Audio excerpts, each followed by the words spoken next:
Hello, everyone. Welcome back to the stream.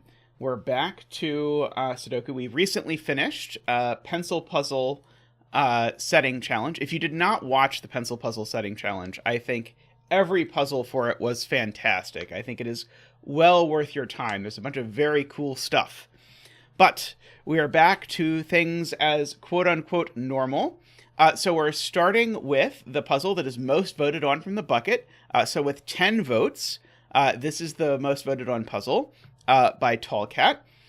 So it was voted for by Woofer, Ken, Luda, Ambrose, Josh, Daniel, Russ, Directionary, Eric, and David. So thank you very much to all of you. So this puzzle is dedicated to you. Tristan would like me more zoomed in. I thought you wanted a slightly more zoomed out one for this time. Let's see. Configure the video. Let's see. I can...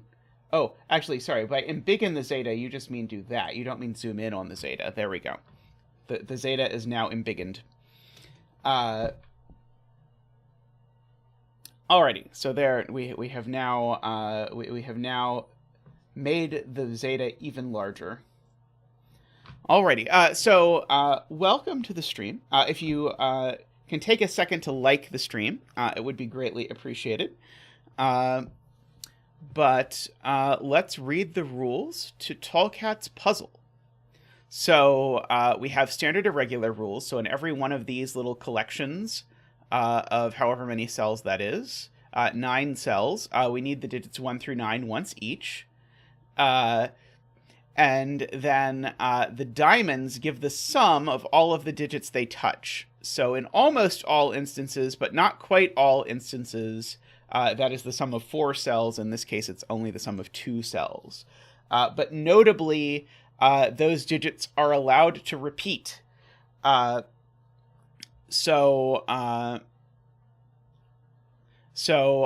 example, you could not do 33 in 4 digits. So this is not the same as a killer cage. So this has to have repeats. Alrighty. So speaking of, I think the places to start are going to be this clue and this clue. Do you have a good betting tree cell, Tallcat?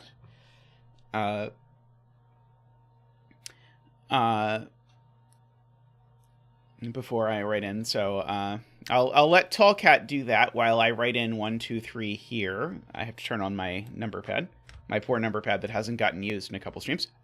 Not that. Never that. And 7, 8, 9 here.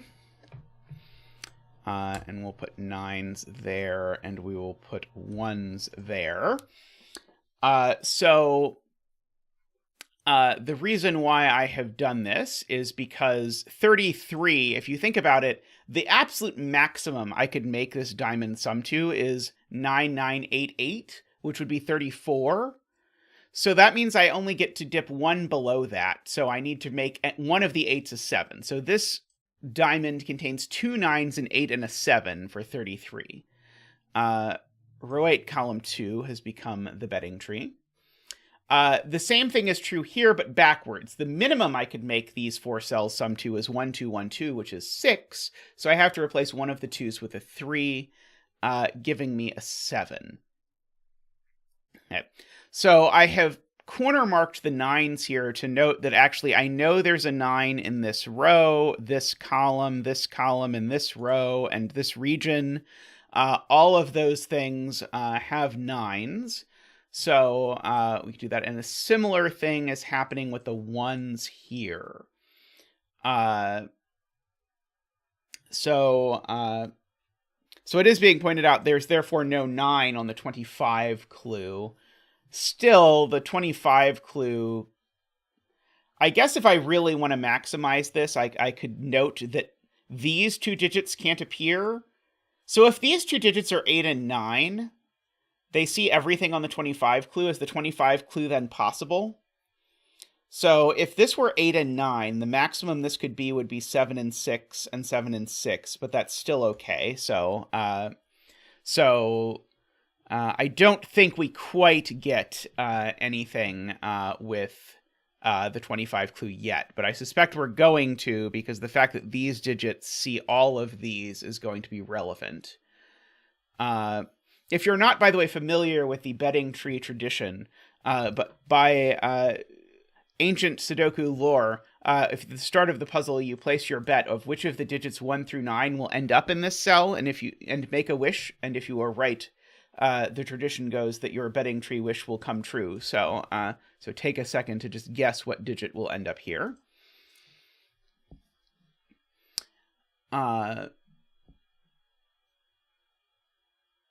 This 22 is not quite as impacted by this.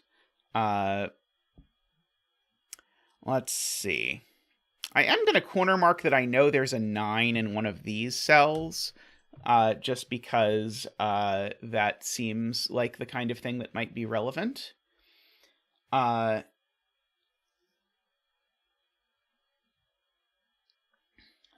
see. Okay, now that's an interesting point from Isabella. If I look at these cells together, so just stop thinking about this clue and think about these together. The absolute minimum number that these cells could sum to, just by the columns, is 20, because the column could be 1, 2, 3, 4, and this column could be 1, 2, 3, 4. In which case, then the total sum would be 20. The sum is only 21, which means that in order to make the sum 21, I have to be 1, 2, 3, 4, 1, 2, 3, 5. And so that means that these digits are from 2, 3, 4, 5. And if I think about what that is as a set, I've got 2 1s, 2 2s, and 2 3s. And then 1 4 and 1 5. So I think these digits are actually all different. Which is quite interesting. Yeah, this is just 2 3 4 5. It literally is 2 3 4 5. Which is itself interesting.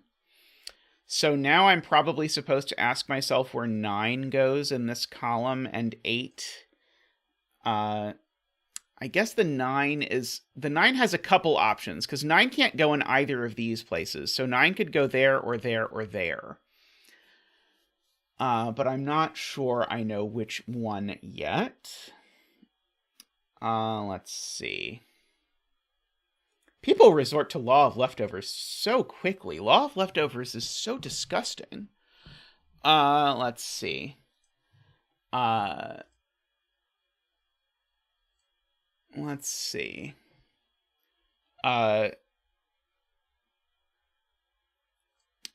Okay, so what else can we do?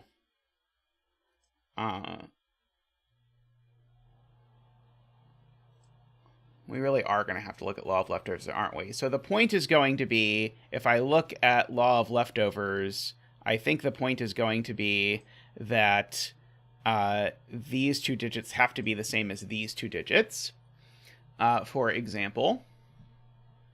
So the way this works is if you highlight some number of columns here, that's 2 sets of the digits 1 through 9. So this is now, if I just remove that because that's a region, that's 1 set of the digits 1 through 9. And so this is also a set of the digits 1 through 9, but these sets, the green one and this one, have in common these 7 digits. And so that must mean, and this is how the law of leftovers always works, that these 2 cells are the same as these 2 cells. And so in lots of irregulars, you can sort of draw a bunch of those and look for similar versions of that, which is going to, I suspect, be interesting if we draw various of those around the grid. So let's see. Yeah, so we could do it this direction as well. Same thing is going to get us that these 2 digits are these 2 digits. Looking at that.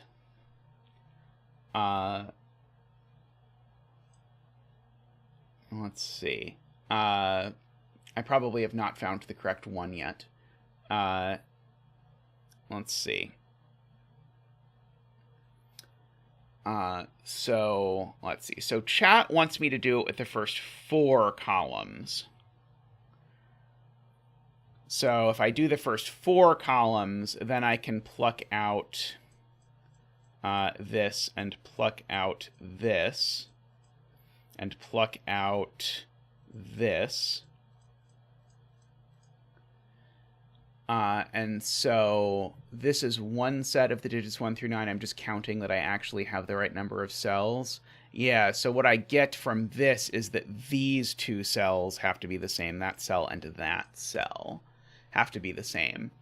And so in particular, what that tells me is that this can't be a 1.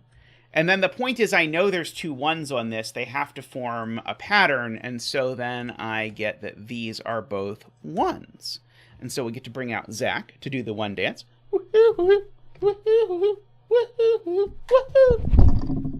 Don't run into the laptop. Don't run into the camera, Zach. I know you're excited about the boiler. Woo!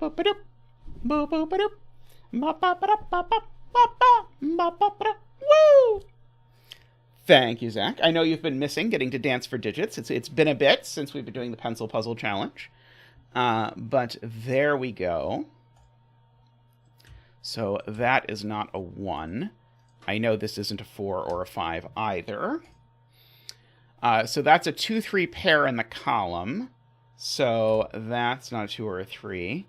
He's excited, Eric, about the boiler because the boiler is broken, so it's cold here. So that is why Zach is excited about the boiler. Yeah, so that 2-3 shows up in one of these. Not again, still. Let's see. So if we do that same thing in this direction, I think Jaleb is trying to get me to do, then we get that this cell has to be the same as that cell, so I'll make them gray and put a 7, 8, 9 there. And so in particular, that means this can't be a 9, because if these were both 9, I couldn't put a 9 in this row, so the 9s on this are here. Oops, is the point. 9, 9.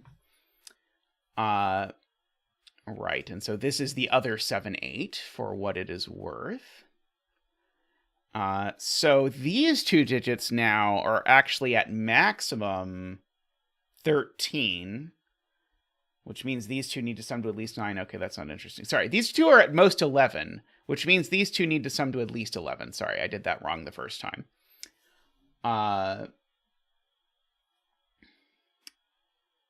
Let's see.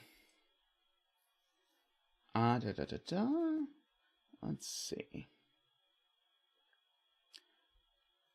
So this doesn't have a 9 on it. It doesn't have that 7, 8 on it. It could have a 7, 8, or it could be 5, 6. I don't know which one yet. I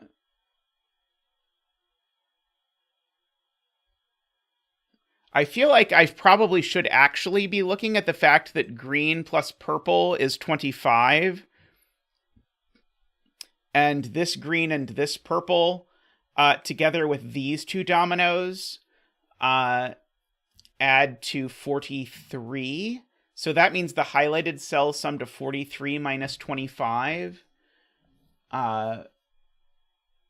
Which is, it sounds like 18. Okay, maybe that's not so interesting. These cells sum to 18, but I don't think it's actually interesting. Let's see.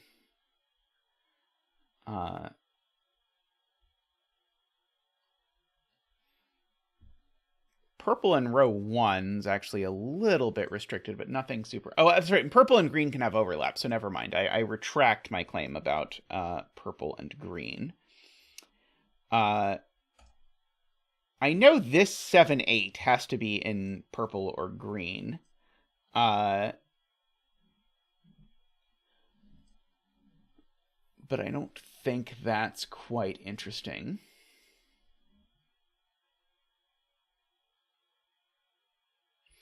Oh, let's see. 8765. 8765. What is 8765? Oh, it can't be 8765. So if there's no overlap here between purple and green, remember this 7 or 8 doesn't appear in purple green at all because this gray cell sees all of these.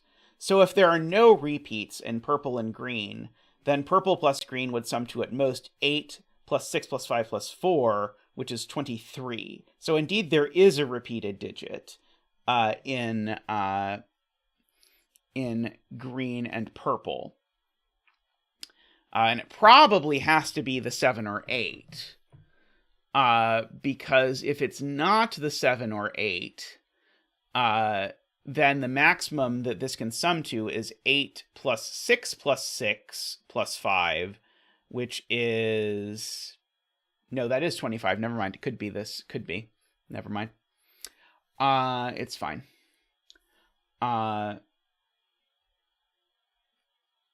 Let's see.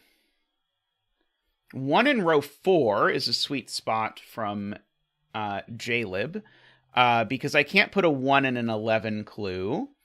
I can't put a 1 in a cage with a 1, and so I have to put the 1 there.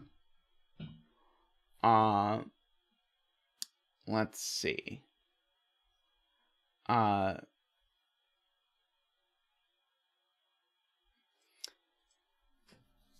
Let's see. Okay, so I've got that. I don't think that 1 immediately helps. It does tell me there's a 1 in one of these cells, which I might as well mark, because it'll probably be relevant later. Let's see. I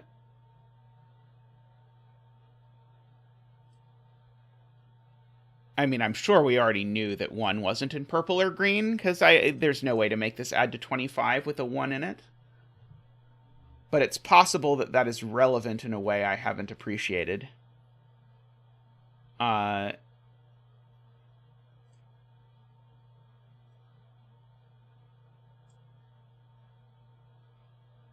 So 9 in this box, I guess, has still got a little bit of modality.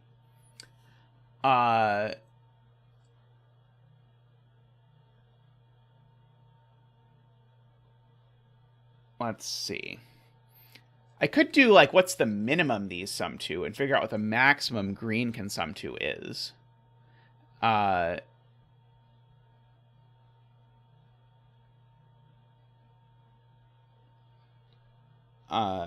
I don't think that's interesting either. The 1 definitely felt like a distraction to me.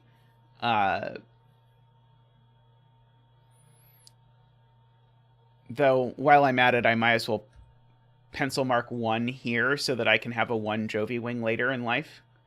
Because this feels like at much later point in the solve, this is going to give me a 1 Jovi wing. Hey, Jay, welcome.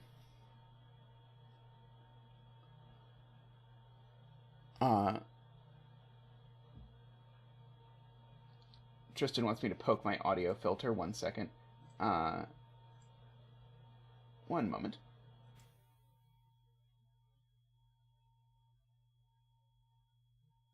Okay, we're going to leave it like that. The thing that's happening is I have a space heater here that goes on and off. And so currently it is on because my mic was set to having it off. But I'm just going to leave it now so that if it goes off, maybe the sound will be a little bit weird, but I'm not going to change it every time. Let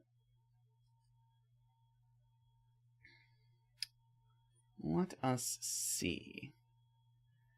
Now,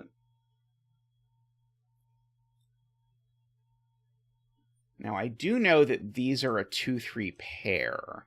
And I know these are a 7-8 pair.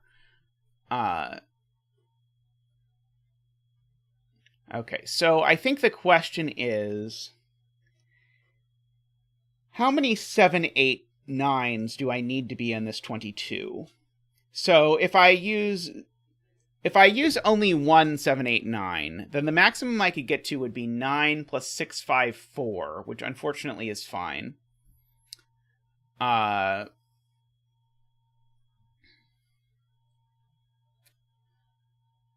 think, unfortunately, Isabella, I think we even showed it could be a 6 for the repeated digit between purple and green. So I don't think we have any modality on what this is, unless I did my addition wrong before, which is very possible.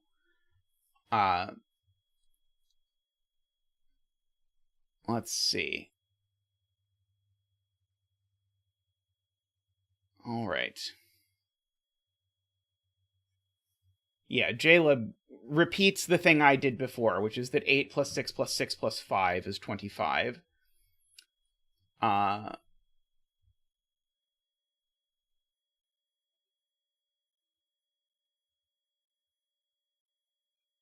Trying to decide if there's anything interesting in these. In thinking about where the repeat digit goes somewhere?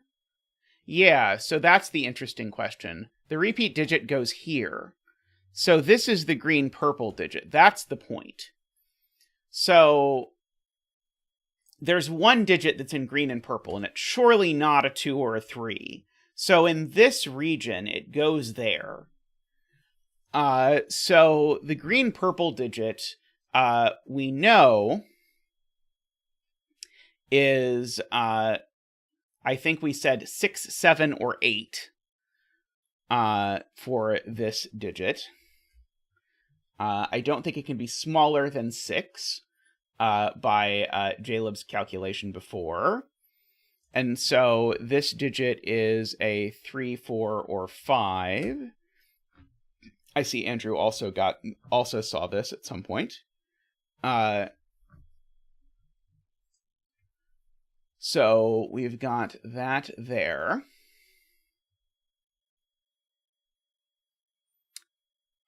Let's see. It can be this 7, 8. It can't be that 7, 8. But this 7, 8, I think, could be in here twice. Unless there is a compelling reason why it cannot, which is possible. But I don't see any reason why this 7, 8 can't repeat in here. It would be fantastic if you can tell me a reason it can't, because then it would give us lots of stuff. But I had been assuming this whole time it does.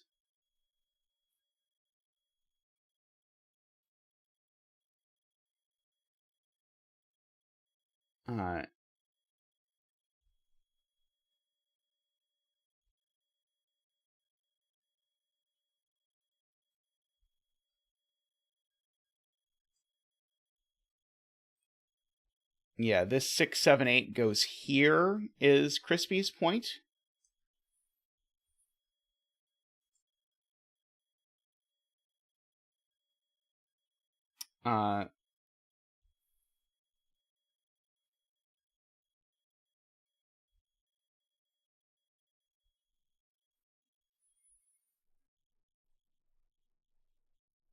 Okay, so imagining that this digit is the green-purple digit, it would go here and here as well. And the point from Isabella is that those cells together rule that digit entirely out of this region, which is insane. But seems to be true. And so the point from Isabella is this 7, 8 can't actually be the repeat digit in green and purple. And so the repeat digit in green and purple is a 6, and that's a 5. And so there's 5s there, along with an 8 for sure. So these are a 5 and an 8. So 5, 5, 8 is 18 and... Wait. 5, 5, 8. No, sorry, it's 6. It's not 5, it's 6. Sorry, I got confused. 6, 6, 8 is 20, and then I need a 5. And so the point is there's definitely an 8 on here. So this is not an 8, it's a 7, and that's the 8, and that's the 7. So we get all of that stuff going on. So I don't think we need gray anymore. But I think we should note that there's definitely a 6 in here and definitely a 6 in here.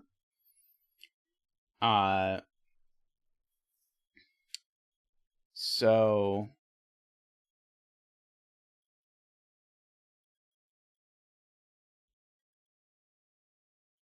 and purple is not the one with the 5.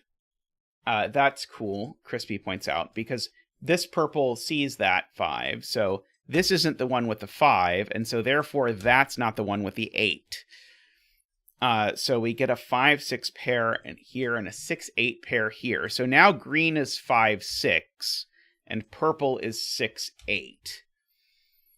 And so now these two digits add to 9, and these two digits add to 11.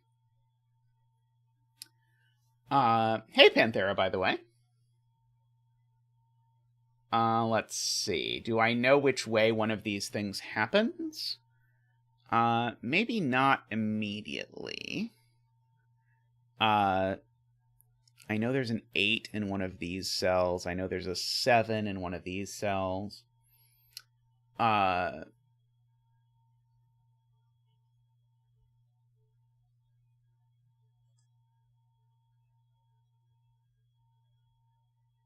I know the other purple digit is down here somewhere in this box. Oh no, it could be up here. Never mind. I'm being told that 23 minus 14 isn't 11, but I have checked again, and 23 minus 14 is 11. No, I'm kidding, it's 9. So these two add to 9, and these two add to 9. And so these two add to 9 without being 4, 5, or 3, 6. So they add to 9 as either 1, 8, or 2, 7. Can I repeat an 8 on here? Probably I have to, because I need to put a second 8 in these two rows. So 1, 8 is very plausible. 2, 7 seems unlikely. These two, if I write down the same thing, it's less exciting.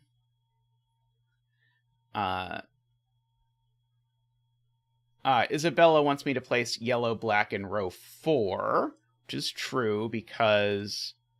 yellow, black in row 4 has 2 places, doesn't it? I think it has 2 places, actually, in row 4, because that's not actually in this region, unfortunately.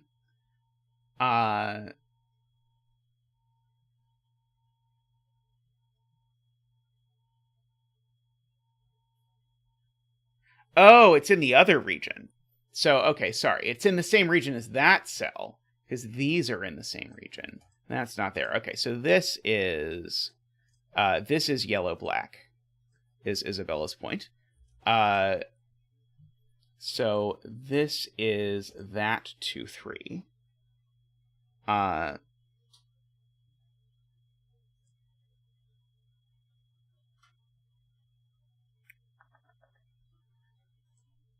So one of these two is yellow-black. Oh, let's see. Emily believes that this cell is a naked single, which is very possible. It's not 1, 2, or 3. It could be 4. It's not 5, 6, or 7. So it looks to me like it's 4 or 8. Is there a way I know it's not one of those?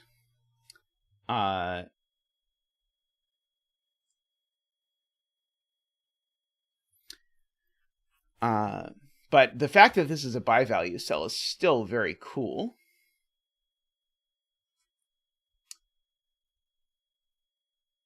Okay.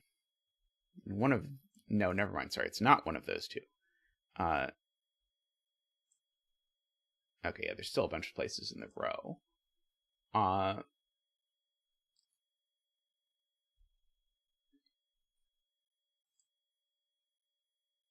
6 in column 5 is definitely on here, is Directionary's point, because it can't be there, can't be there. Here, it sees this 6 Jovi wing, so the 6 is definitely on here.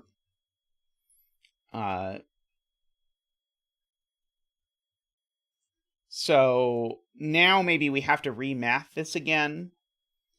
If the 6 was here, would that break this 22? Because if the 6 was here, these would be a maximum of 9. Plus 6 is 15. No, this could just be a 7, and it would be fine. Let's see.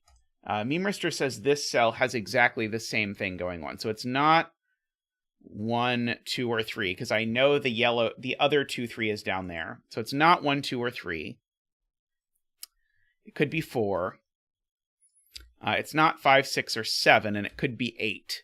So agree. And so I guess Memerister's point also could have been phrased as, where is the non-black 2, 3 in this row? Because the non-black 2, 3 is down there. So the non-black 2, 3 is here.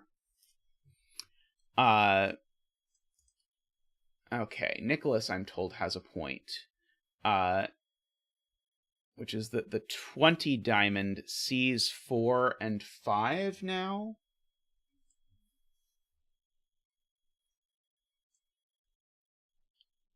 Oh, it needs a 4 and a 5. Because it actually sees 1, 2, and 3. Okay, sorry. It sees... So, yes, the black 2, 3, the non-black 2, 3, and the 1 see these cells. And so my only way to add to 9 without a 1, 2, or 3 is 4, 5. That is a very good spot. So then together with Emily and Memerister's work, we get that 8 and that 4, which makes that a 5, makes these not 5. Means there's definitely a 4 in one of these. That was a very good spot.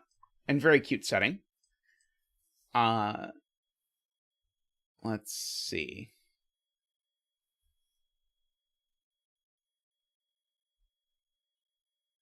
Yeah, so now 5 in this column is now here. So in fact, I guess the point is, where is green in this column? Green in this column is here. That's the point. And so we have our sum to 11 there. So these also sum to 11. But they're not 3, 8. They could maybe be 2, 9. So let's see. So they could be 2, 9, of course, only in one direction. They can't be 3, 8. I think they could be 4, 7. And they can't be 5, 6. Okay, and so this I know isn't the 7 or 9, so this isn't the 2 or 4. So this digit's always a 7 or a 9. And so whichever thing this is, I think it's going to tell us a lot about these. Which is interesting. Okay, so now these two are a pair, because we've got a 2, 3, 4 triple, 5, 6, so these are a 7, 9 pair, is being pointed out. And this one can't be 9 because of Sven. There's a 9 in the region, so this is a 7 and a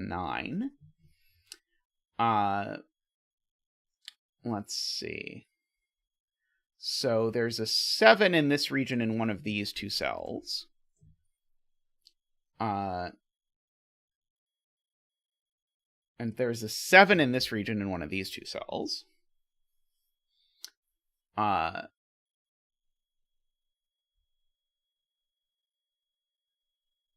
6 is just... Oh, not quite placed, but 6 is in one of these two cells in this jellyfish region.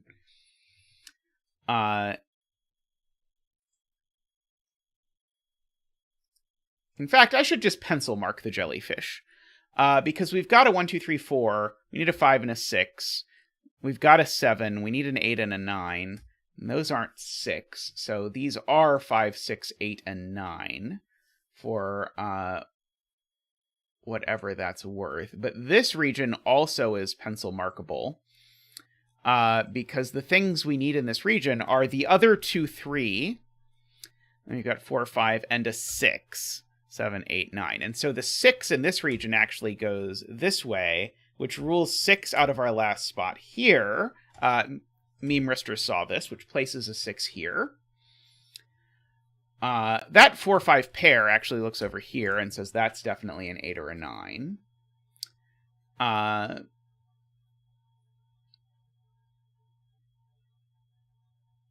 Let's see.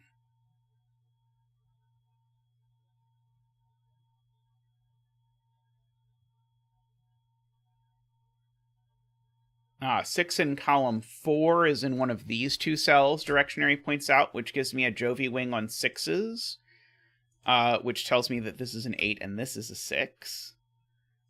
Means that's not an 8, and that is not a 1.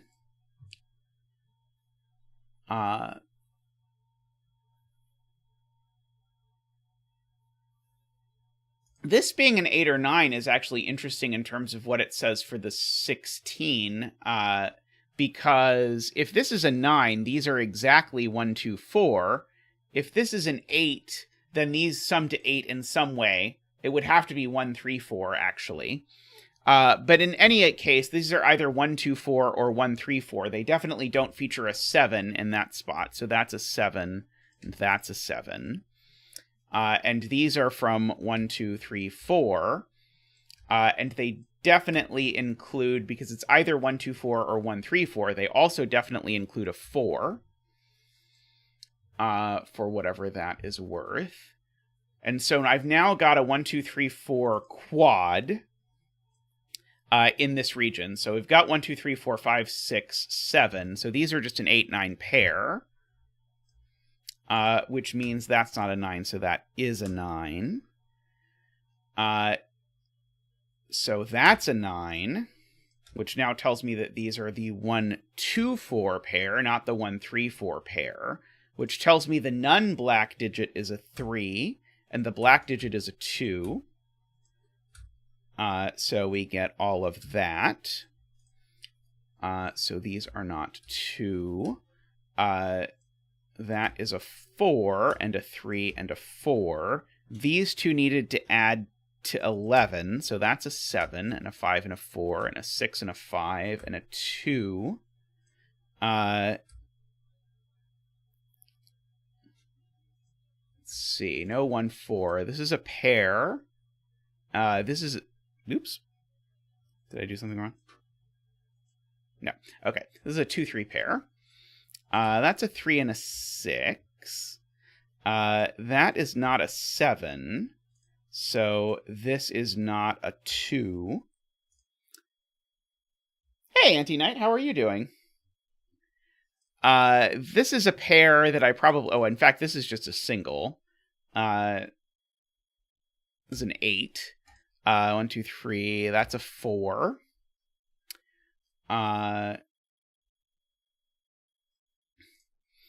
Okay, these are a 1, 2, 3, 4, 5, 6, 7, 8, 9. That's too many digits. What did I put in that I wasn't supposed to? Apparently 4. Yes, I did not actually need a 4. These aren't 9, so that is 9. These are a 1, 8. These are a 1 and a 2, actually. Oops. And if these are a 1 and a 2, that forms a Jovi wing on 1s here that looks over that and makes that a 2 and a 7, which makes that a 1 and a 2, makes that a 1. This is the other 2, 3 for the row. I don't think I know which one it is, but apparently I'm supposed to. Okay, where on earth is this seeing a 2? Ah, the 2 is over there. So this is a 3 and a 2 and a 3. This is a triple. 2, 3, 4, 5, 6, 7, 8, 9. I kind of feel like, and maybe Tallcat will tell me, I kind of feel like we did this puzzle without finding the thing. Because I don't think we ever found a thing in this puzzle. And usually in Tallcat puzzles, there's a thing. Oops. So I think we probably at some point used a chain to eliminate something. Oh, the thing was the purple-green repeated digit. That was cool. That was cool. Let's see. 1, 2, 3, 4, 5, 6, 7, 8, 9. Okay, so these are 1, 3. Yeah, the repeated digit not being able to be 7 or 8 through the magic of this region, that was cool. It didn't feel like a Tallcat thing, but it was definitely a thing. 1, 2, 3, 4, 5, 6. Let's see. Oh, sorry, not a 5. We do have a 5. 1, 2, 3, 4, 5, 6, 7, 8, 9. Okay, so this is the 8, the 9, and the 4. It is true. I have not done the lately long string of irregular Tallcat puzzles. I actually thought today I was doing your irregular arrow that I have wanted to do, but then this was the irregular 2 to 10th thing. 4, 5, 6. At least I think some diamonds are a 2 to 10th thing. Or am I right, or did they come from somewhere else? This is the first puzzle not by 2 to 10th I've done with some diamonds.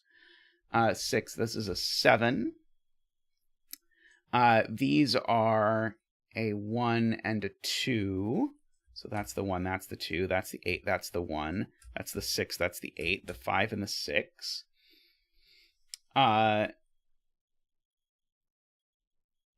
Okay, these are 2. One of these is a 3. 5, 6, and one of these is a 7. So that's the one that's a 7. That's the one that's the 3. If I look in this row, there are 4 and a 5. So that's a 1 and a 4, and a 3 and a 1. That is a 9. And lastly, we have a 3. That was fun. I enjoyed that. There is it sort of went very smoothly around once we figured out the thing. Very nice. Alrighty.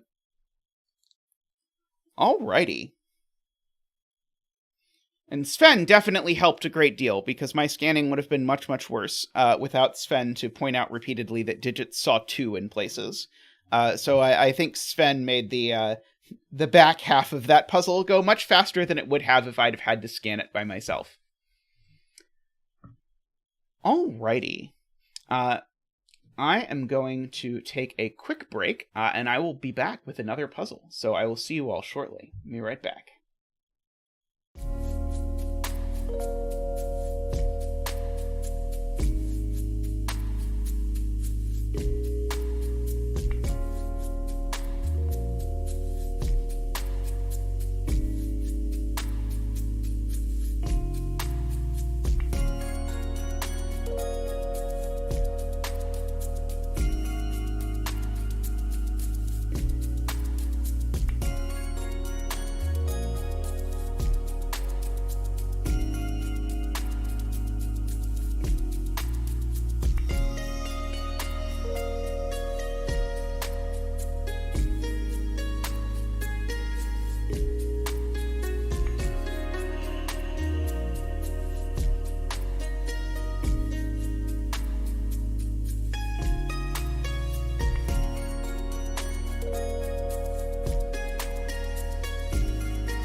Alrighty, welcome back.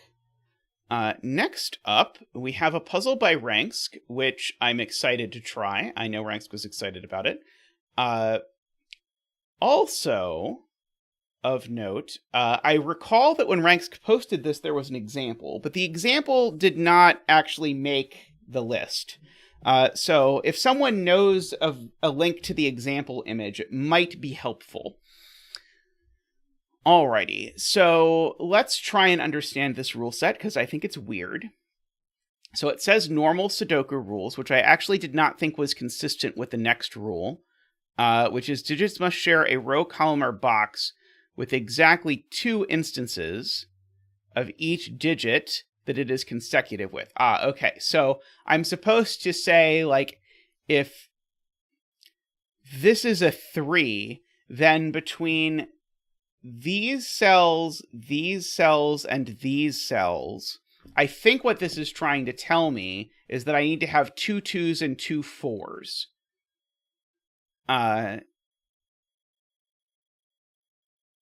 Isn't that very easy? Isn't that automatically true by Sudoku? What am I missing? Or is it telling me that the 2 2s and 2 4s have to be in this box, because otherwise I have screwed this up?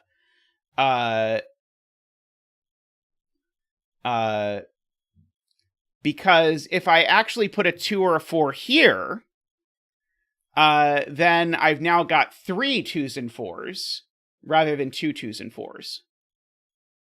I don't have the example image, Tristan. That's what I asked for. I asked for the example image. Okay. So I think what this is telling me is that the 2 and 4... Oh, here's the example image. There we go. Okay, let's look at our example image. Oops, let me zoom out on the example image so people can actually see it. So here we're talking about the digits 1, and we're making sure that each 1 sees 2 2s, basically. I think that's the way to think about it, is each 1 needs to see 2 2s, and each 2 needs to see 2 1s and 2 3s, and so on. So I believe that is the basic gist. And so this 3, for example, if I put a 2 here, I've already broken the puzzle, because now this 3 definitely sees 3 2s and not 2 2s. Wait, do I still misunderstand this? Wait, wrong thing. Right. The red one here is the example of thing that is incorrect, because red actually sees 3 of these, whereas this only sees 2. Okay, so I can't do that. Okay, but we do get to do something pretty quick. Does anyone have a guess as to where we should put a bet tree for this puzzle? Yes, the length 5 arrow is a right in. I agree. I was just waiting before I filled that in to see if anyone wanted to speculate. I can probably put it here if all else fails. But this digit has to be a 9, because the absolute minimum it can be is 1 2 plus 1 2 3. So this is a 9. Dance forthcoming. This is a 1 2. This is a 1 2 3. And we get to go back to Zach for the 9 dance. Woohoo! Ba ba ba ba ba woohoo! Ba ba ba ba ba woohoo! Ba ba ba ba woohoo! Ba ba ba ba woohoo! Ba ba ba ba woohoo! Thank you, Zach. Thank you. Alrighty, so this 9 needs to make sure that in all of these cells, so this is kind of like the friendly number constraint. This is a lot like the friendly number constraint. So let's go over this. This 9 needs to make sure there's exactly 2 8s in the green cells. And so if I were to put an 8 Actually, wait, are there always going to be exactly? No. If I put an 8 here, that's not going to work. Because if I put an 8 in one of these two cells, there's going to be an 8 here and an 8 there and there. So there can't be an 8 in one of these two cells. So therefore, the 8, which can't be on this arrow either, the 8 has to be here in this box. The 8 can't be on this arrow because the 1 and 2 in the box are already gone. So that's the point, is that we get this 8. Okay, so this arrow now... Oh, maybe this arrow is not as restricted as I had originally envisioned that it might be. I do know that there's a 1 and a 2 down here just by Sudoku, because there's a 1, 2, 3 there and a 1, 2 there. These I know are at least 3 and at most 6. Just by the fact that I need this arrow to add to at most 9.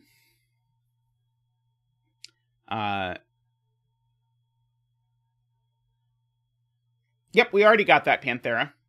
You might be a little behind. So I could maybe put an 8 here, but it seems like this wants to be an 8. I do know that this is at least 6, because 1, 2, 1, 2 is the absolute minimum that I could do for that. So this is from 6, 7, 8.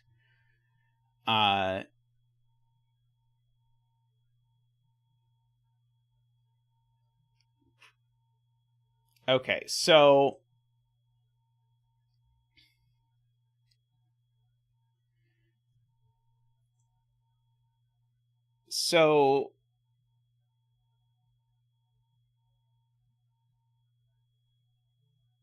So Chad is talking about how I should think about 3s in regard to, I believe, the 2s in this box.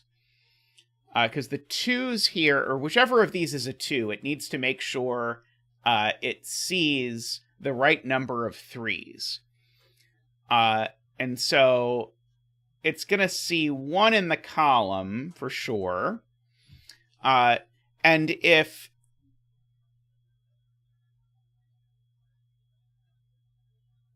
So if this is the 2, it's going to see 1 in the column. Couldn't this be a 3? Couldn't I put the 3 horizontally along with the 2? I feel like I could. Oh,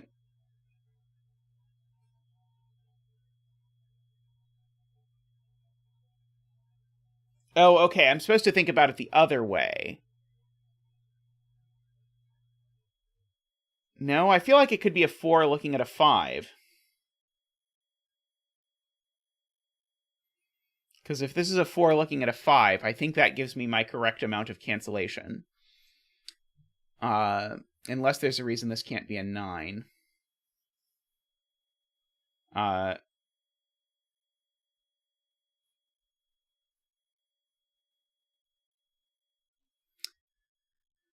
Okay, so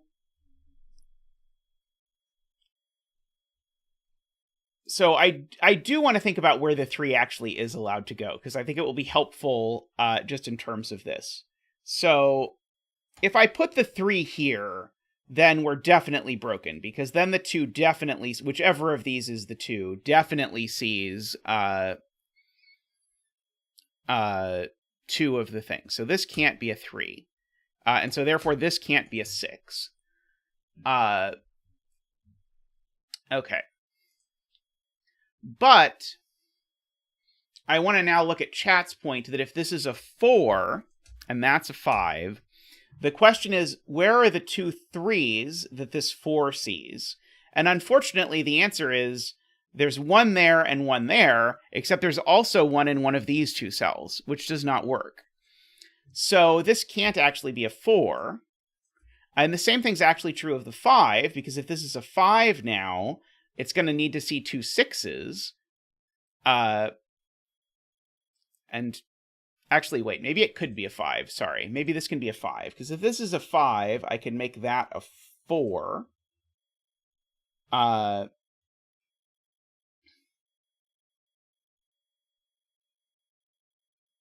I can't make that a 6. If this is a 5, then the question is about 6s.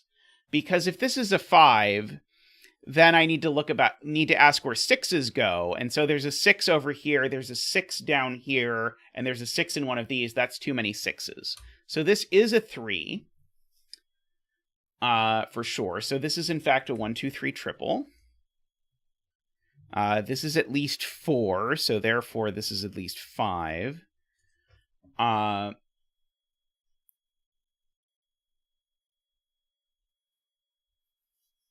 Okay. So this is now a 7, 8, or 9.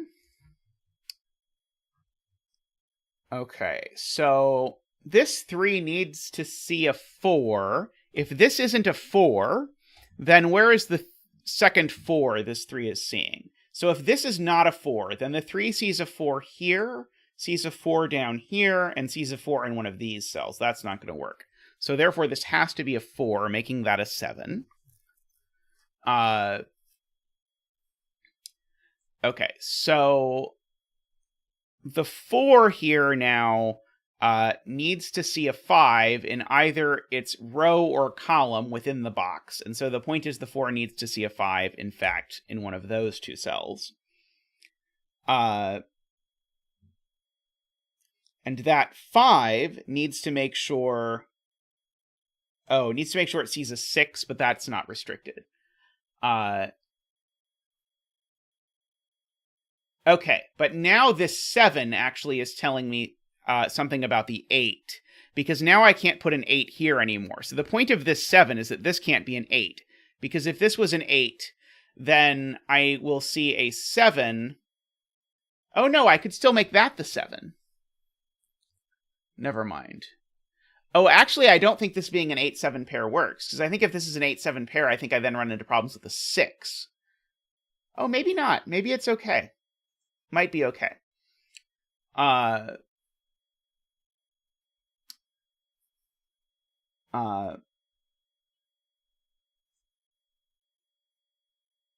Okay. There's either a 3 and a 4 down here or a 3 and a 4 here, interestingly enough.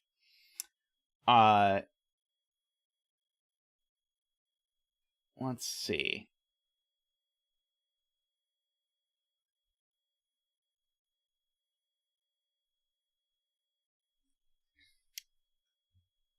I know there... Okay, so here's an interesting point. I know there's a 4 in one of these cells. Oh, but the... Oh, right. And I know there's a 5 in one of these cells. That's the point. So there's a 5 by sudoku forced into one of these cells. And so that's going to rule 5 out of down here. So the 4 sees the 5 in the column. The 5 sees the 4 in the column. And I guess then the 5 has to see either the 6 in the row or the 6 in the column. But eventually we're going to have to sort of turn here.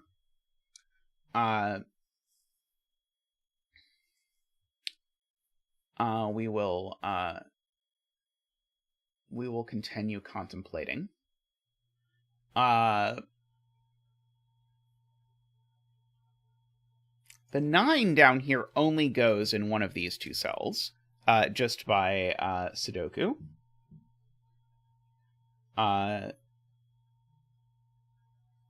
And so now where is this 9 getting its 8? Not over there. So yeah, so the 8 in this box is definitely in this column. And so that satisfies the 9... And then the 8 is satisfied as far as the 9 goes. But the 8 still needs a 7, but it could again be in the row. This will slowly come to make sense.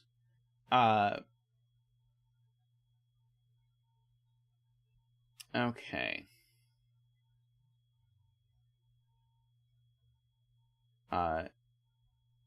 So... Some people in chat are saying that if I think about it hard enough, this can't be the 7. Because if this is a 7, it makes these a 6-8 pair. Which doesn't immediately speak to me. Oh, I see. Okay, I shouldn't think about it that way. The way I should think about it is, can this be a 5-7 pair? Because both the 5 and the 7 need to see the 6. And so the 5 and the 7 here in this box, in this arrangement, would make it so that that can't be the 6 or that can't be the 6. So one of these two things is going to see 3 6s no matter what. That's the point. Yeah, but the point has nothing to do with my 5s that are penciled. My point is, if I make this a 7, I make these a 5-7 pair. And so the point is about the geometry. These can't be 5 and 7. I think Garion phrased this perfectly, which is to say I can't put a 5 and a 7 in these two cells, and so therefore I cannot put... so these can't be a 5 and a 7. Oh, maybe that's not quite the right way to think about this. But same idea. I have to think very carefully about how my 5 and my 7 are positioned in the box, is the point.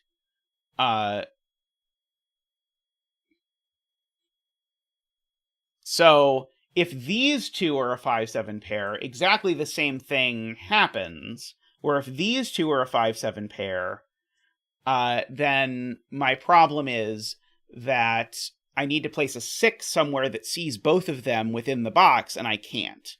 So the point is, this can't be a 7. So that's the 7.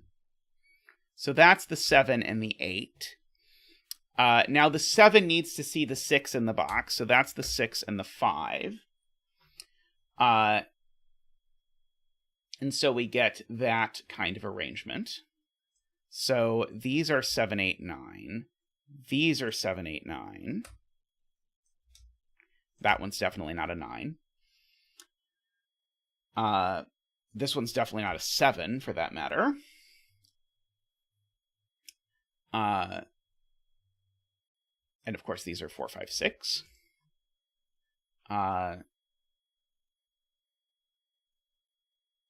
Let's see. Okay, so... so the point is there's a 6 on here, right? Oh, I don't know that these rows are roped yet, do I? Sorry, I only know the columns are roped. But this is not 2, 5 anymore. So this is either 1, 6 or 3, 4.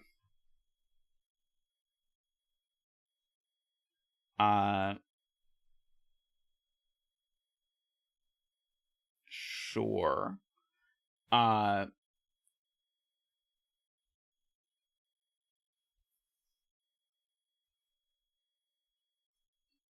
There's a good point.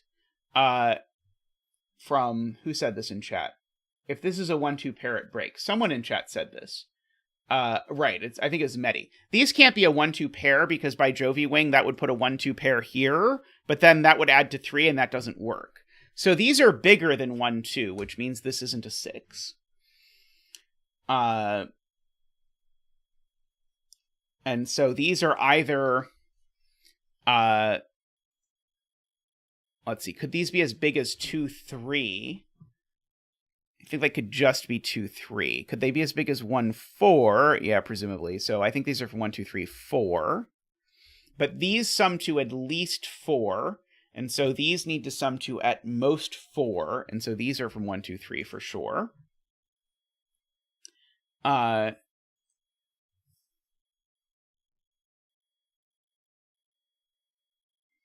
would not want to convince myself whether or not a unique rectangle is actually possible with this rule set.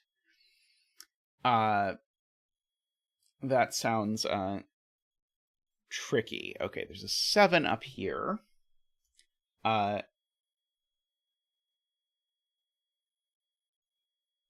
sure.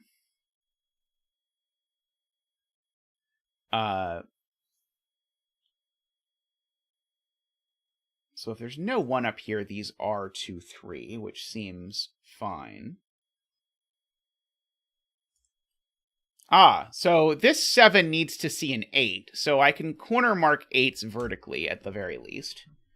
And so...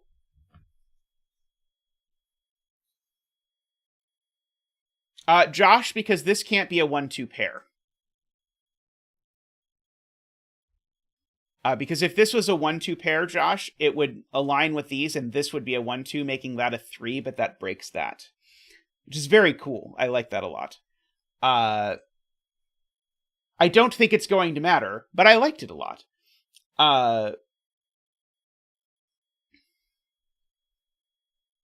So if this doesn't have a 6 on it, then these need to be a 6-8 pair.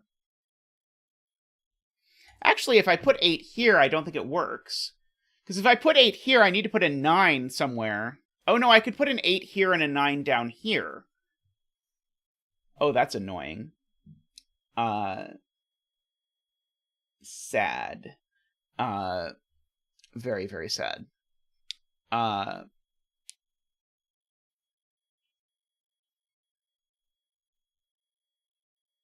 Well, here's a minor point. This cell can't be a 6, because wherever the 7 is, it needs to see the 6 within its box, so that's not the 6.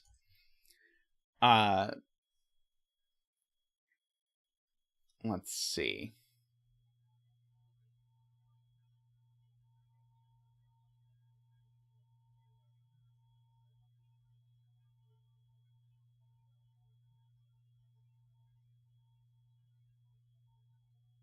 So the 9 in this row actually is definitely over here. So that's very noteworthy, I think. The 9 is definitely here. So the 9 is definitely down here. And I think that's now going to tell me that this can't be an... Oh, this could be an 8 if that's a 9. Darn it. I thought that was going to rule out that case, but it doesn't. Let's see.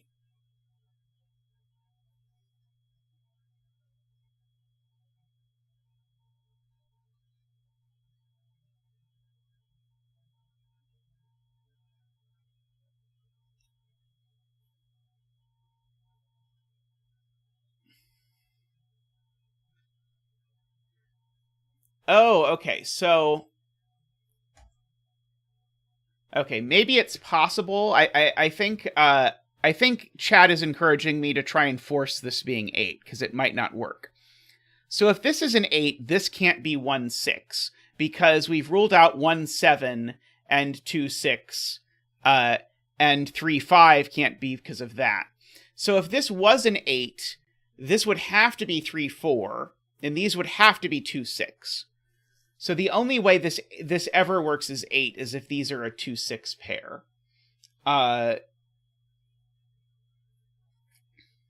So oh, and that doesn't work because I can't put a 6 on this arrow at all, is the point. So actually, this just can never be 8. So the point here is actually... I bet there's a more elegant way, but this can't be 8, because if it was, the only thing that would plausibly work is 2-6, but that doesn't actually work, because the 7 doesn't see the 6. So in fact, the 8 is down here. Okay, and so now... that does mean there's an 8 up here, sure.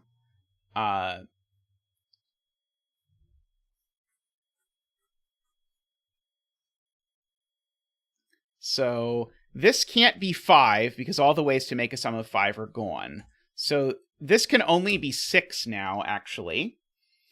Because it's got to be bigger than 3, and both of the ways of making 5 are gone. So these are not 6 and 1, those are 3 and 4. Making that the 1 or 2. Making this not 1 or 2, because remember, I know these are not a 1-2 pair, so this is a 3 or a 4. These 2 digits, well, sorry, those are 1-5, I'll fill in. These are 6 and 9. These are 9 and 2. And if those are 2 and 9, that sorts out this 1 and this 2, which makes that a 1. Sadly, not the direction we had hoped that would go. These are 1, 2, 3, 4, 5, 6, 7, 8.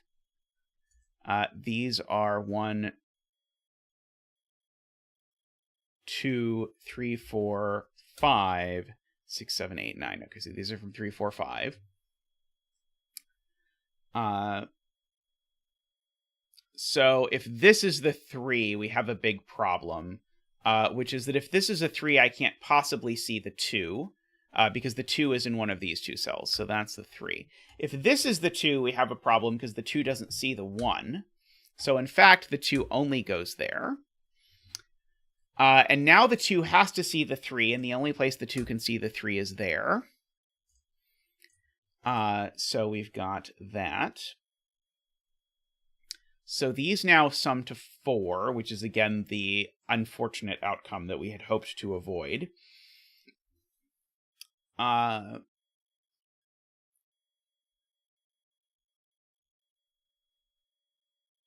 yeah, the 3 is automatically going to see the 4. The 5 is going to see the 4. The 5 is going to need to see the 6.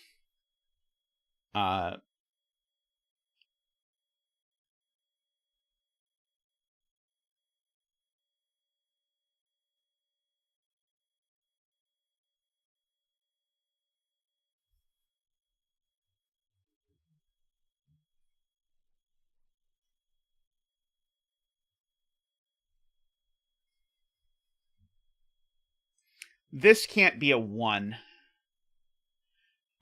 Because this arrow actually needs a 1 on it, because it can't be 2, 3, 4 because of that cell. So this arrow definitely has a 1, which makes that a 5 and a 1.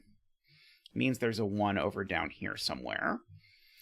Now the 5 here needs to... the 5 here needs to see the 4, so therefore that has to be the 4. And that's the 3. The 3 needs to see the 2, so that's the 2 and the 9, going like that. Now, what can this be?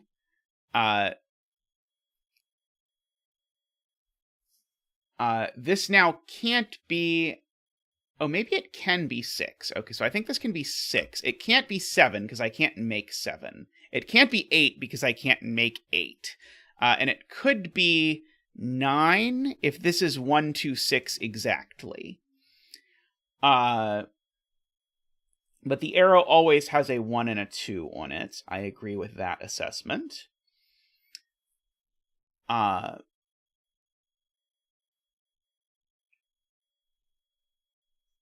might as well fill in that these are 4, 5, 6. Huh? That probably is a good idea. Okay.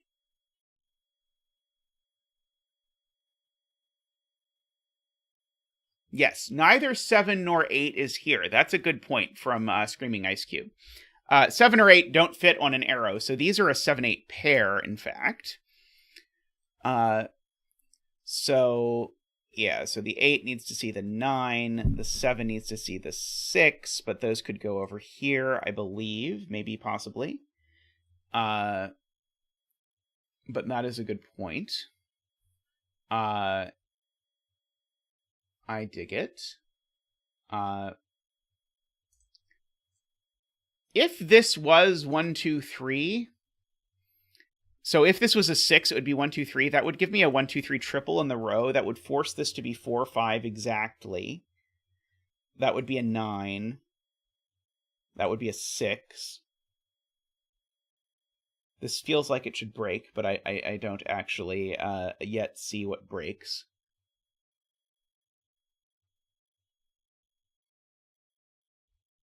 This would have to be a 9.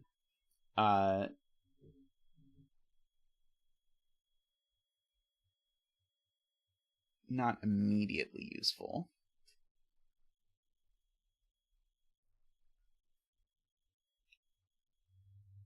So if that's an 8, that's a 9.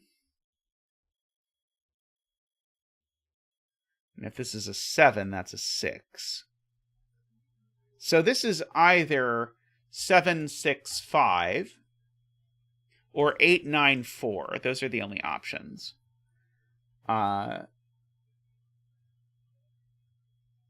which is interesting. Okay, chat is really excited for me to say this isn't a 3.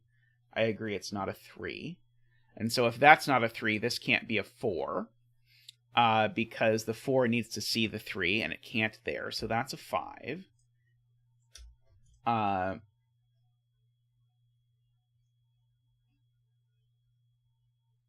The 8's going to see the 7 and the 9 no matter what.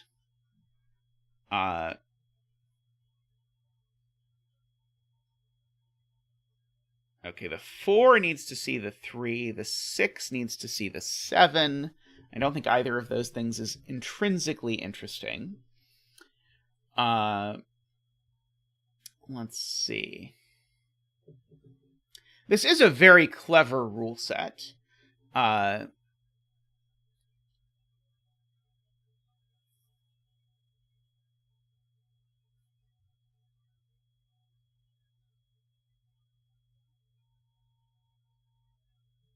So this could be an 8 and a 1. I don't think that does very much. I could be wrong.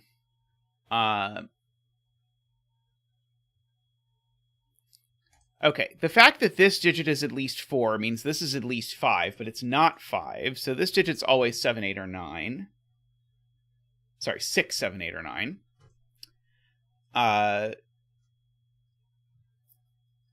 Does there have to be a 1 here? Yes, there absolutely has to be a 1 here. So, in fact, actually, the minimum here is 4 and 2, which is 6 anyway. But these can't be 2, 4.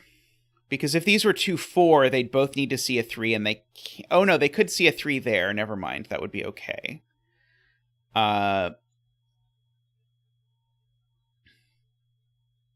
I might as well mark similarly. This cell can't be a 5 either, because if this were 5, these would have to be from 2, 3, and it would break that. So this is at least 6. So that's also 6, 7, 8, or 9. Again, growing ever closer to having some sort of oople.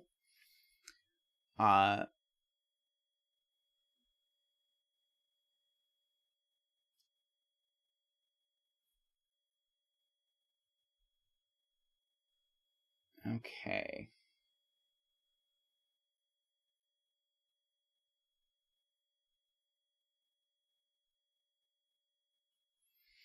Okay, so 1 in this box is over here somewhere. But if this arrow was 2, 4, Garian's point is I would need to put both a 1 and a 3 here, because the 2 needs to see a 1, and because 1 is pencil marked over here, the only way it works is if the 1 is there. So this can't actually be a 6. So can I just not put a 2 on this at all? Because if I put a 2 on this, I definitely put a 1. I'd have to put the 2 here. The 1 would go there. Whatever this is would now have to see both things that it's consecutive with. It can if it's huge. So this needs to... No, it can't, because this would need to be consecutive with it. So if this is a 2, that's a 1. So just go with me on this journey. If this is a 2, this is a 1. What's this digit? Well, it's more than 3, so it's got 2 consecutive digits with it. They would have to be these 2. But this is a 2 on an arrow, so these 2 aren't consecutive. So there's no 2 on this arrow, is the point. And so this arrow now is at least 3 plus 4. But let's think about that option. So it would have to be 3 here and 4 here.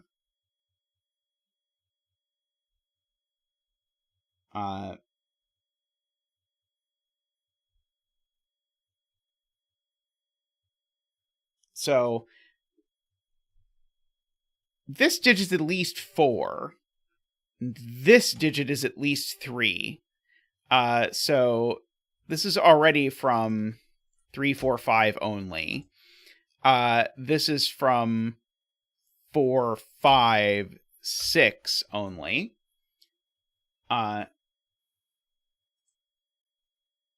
Because of the 7, Crispy. The 7 would need to see both 6 and 8, and it doesn't have 2 spots to see 6 and 8. Because as soon as you put 7, 2 here, what happens is you have to put a 1 here to take care of the 2, but now these 2 cells are forced to be the neighbors of this cell. And because it's specifically an arrow, if you put a 2 here, you've just said these aren't consecutive.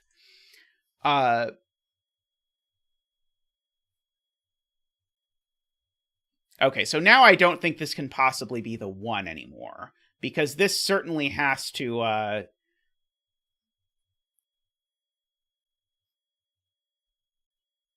Right. I need this to see the digits that are consecutive with it. There are 2 of them. Oh, it could be those 2. Never mind.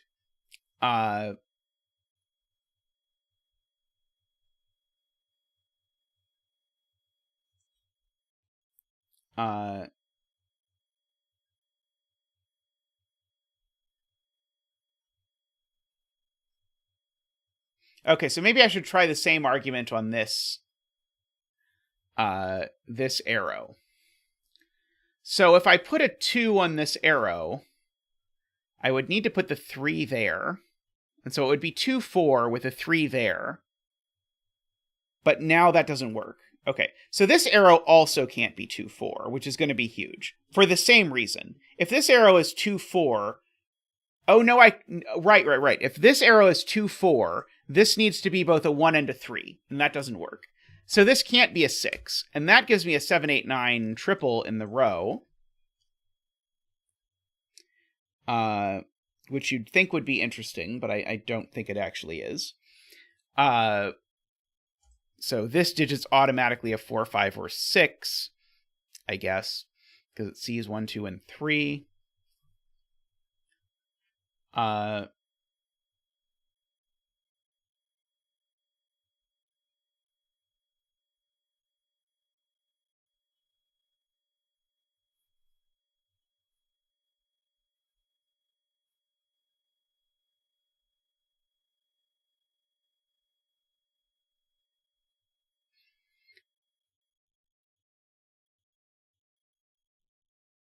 That's a good point, actually, from JLib.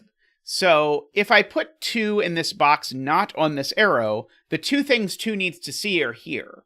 So 2 is actually always in one of these cells, because 2 is either on here or it sees it there anyway. So 2 is actually living over in this column down here. And so now... Oh, no, I still can put 3 on here. I can put a 3 exactly there if I want. But now where are my other 2, 7, 8, 9s in this column? Because this now can only be from 4, 5, 6 is the point. Because I now... I can't make this a 1 or a 2. And so these are from 7, 8, 9.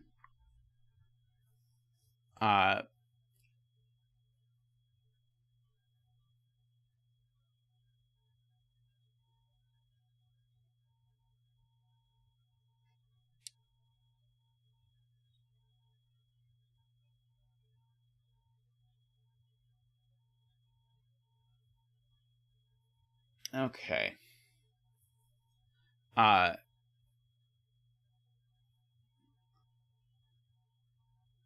Yes, where's the last 7, 8, 9 in box 6? It can't go in any of these places, so the last 7, 8, 9 in box 6 actually goes there. Which gives us a 7, 8, 9 triple in this row, which makes that a 6, and this a 1, 2, 3. Makes these a 4, 5, 9. That's not a 5. Makes these a 4, 5, 9 as well. So that's not a 6. Okay, so now my 6 needs to see a 5. So neither of those can be a 5, and therefore that's the 5, and that's the 4. My 4 here needs to see a 3, so that's a 3. My 6 here needs to see a 7, so that's at the very least not a 7. That is not a 3. That is not a 3 either.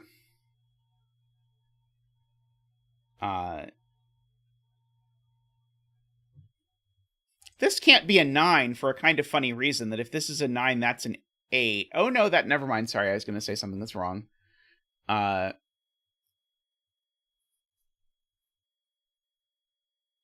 no, that is true. If this is a 9, that's an 8 and a 7, and now this 7... Oh, no, never mind. Sorry, I keep thinking that this does not work, but I think that just works, because I could squeeze the 6 down here. Let's see. Oh,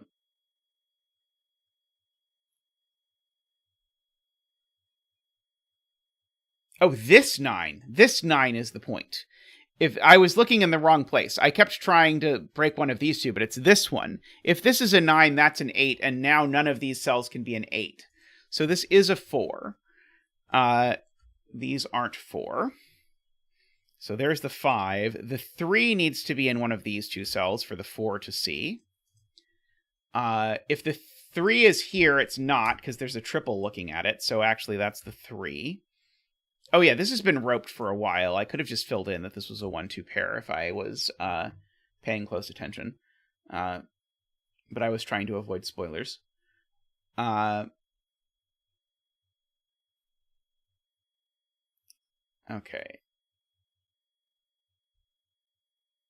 So we'll be careful, but we'll fill that in, that those are 6, 7, and 8.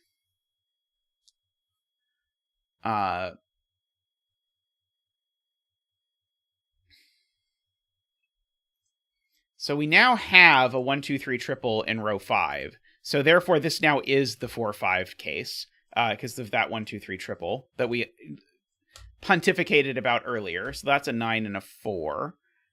These aren't 9. That's a 6. That's a 9 and a 5 and a 6. This 6 needs to see a 7. So that's an 8 and a 9. Okay, so that's an 8 and a 7. That's apparently a 6 and a 9. Yeah, I know this is a 1, 2, 3. I know this isn't a 6. Is not a 6. Thank you. I know there's a 9 down here in these cells, because if I just look at it, 1, 2, and 9 are the digits that are missing. Oh, I'm wrong. What are the digits that are missing? They're 1, 2, and 6. 4, 5, 6, 7, 8, 9. Nope, all the digits are already in this column. No, it's 3. 3 is the digit that's missing. Alrighty.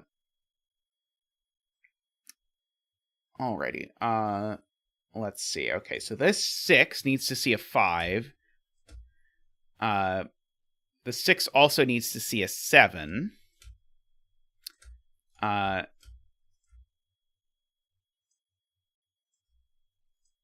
This is a 4. This is not a 7. This is not a 4. But 4 plus 3 isn't 8 or 9, so 4 plus 5 is 9. So that is an 8. The 8 needs to see a 7. It can only do so here. The 7 needs to see a 6. It can only do so here. This is a 9, a 6, and a 4. And an 8, and a 7, and a 1. So let's get rid of those before anything untoward happens. So this is a 2. 9 and 5. Let's see. Here my 4 needs to see the 3, so that's the 3. That is not a 3. Here, my 4 needs to see 3, so that's the 3. Let's see. How is this getting broken up? I'm sure I'm missing some. Oh, it's the arrow sum. The arrow sum is what's breaking it up, because this needs to actually add to 8. And so therefore this is a 1 and a 3. Sorry, a 1 and a 2. And a 2 and a 1, and a 1 and a 2. It's always the arrow sum. Whenever I think I'm missing something, it's the arrow sum. So this 4 needs to see a 3. It can only do so there. And now we can just fill in the rest of these. 1, 2, 3, 4, 5. This is a 6. 1, 2, 3, 4, 5, 6. This is a 7. And 1, 2, 3, 4, 5, 6, 7, 8. The bet cell was an 8. Congratulations to all of the 8 bettors out there. That was really neat. I enjoyed that. Brain bendy, but in just the right way. Like, nothing was too difficult. You just really had to sort of like wrap your brain around this. I do feel like this sentence could be stated in a way, or maybe like stated in 3 different ways so that one of them will work for you. Because I don't think I would have ever correctly identified what the sentence said without the example. But very neat. I like this a lot. This is almost identical to Navario's Christmas Gift for Jovi, I think it was. Which was a friendly puzzle where basically the logic was very similar to this, where you had to make sure that you avoided having too many friendly cells in a very similar way to this. Alrighty. I'm going to take a quick break, and I will be back with more puzzles, so see you shortly.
Alrighty, I think we're in for a tough one next, which is that we're going to do a pencil puzzle genre called Underground, which I have never done before.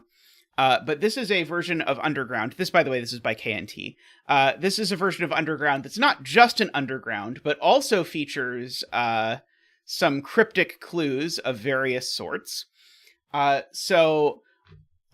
In this puzzle, we are going to place some numbers into the grid, but we aren't going to fill everything with a number. But the numbers have to be between 1 and 7, and you can't repeat them in rows or columns. You get these Japanese sums clues down here that tell you the sum. Maybe I should make this one notch smaller, just so that you can definitely see that you have all the clues at the bottom. So they give you sums of the strings of consecutive versions of these.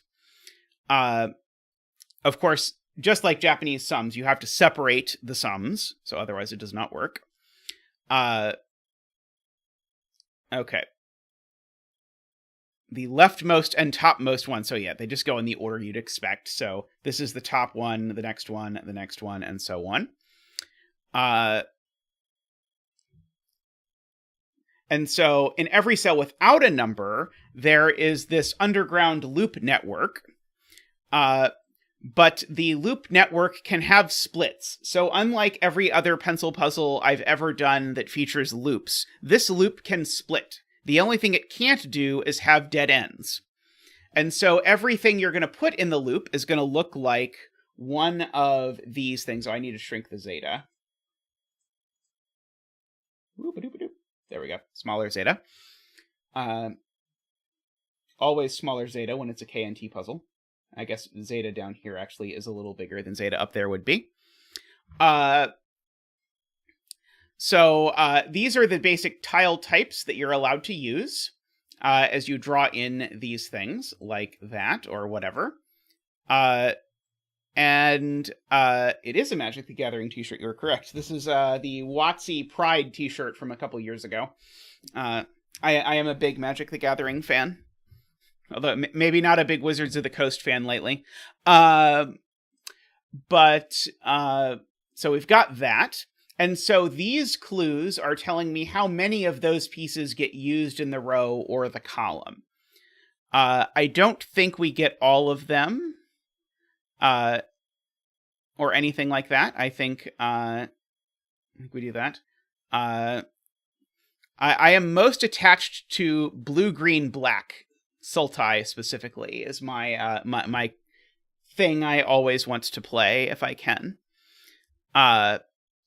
Okay, and so the letters are just cryptogram clues, so they stand for unique digits from 0 through 7.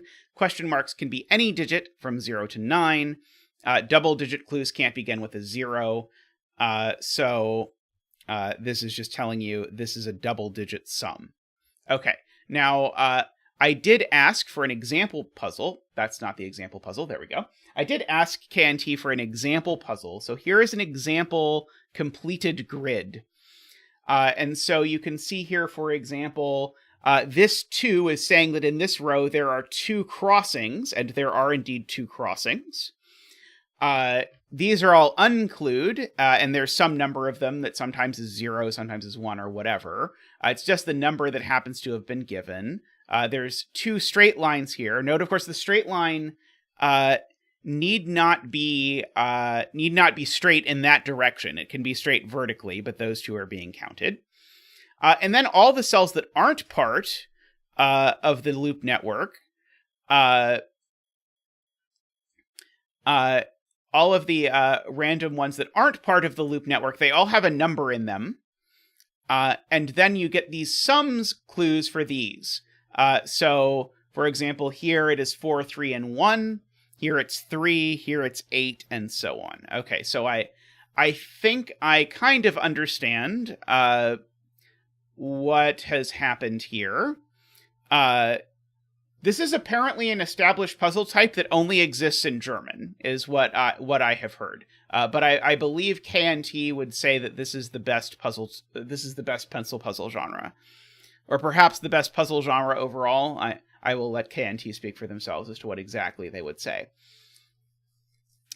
Okay, so first of all, how many is this? This grid is 1, 2, 3, 4, 5, 6, 7, 8, 9. So this is 9 by, is it also 9 by 9? Yes, it is 9 by 9.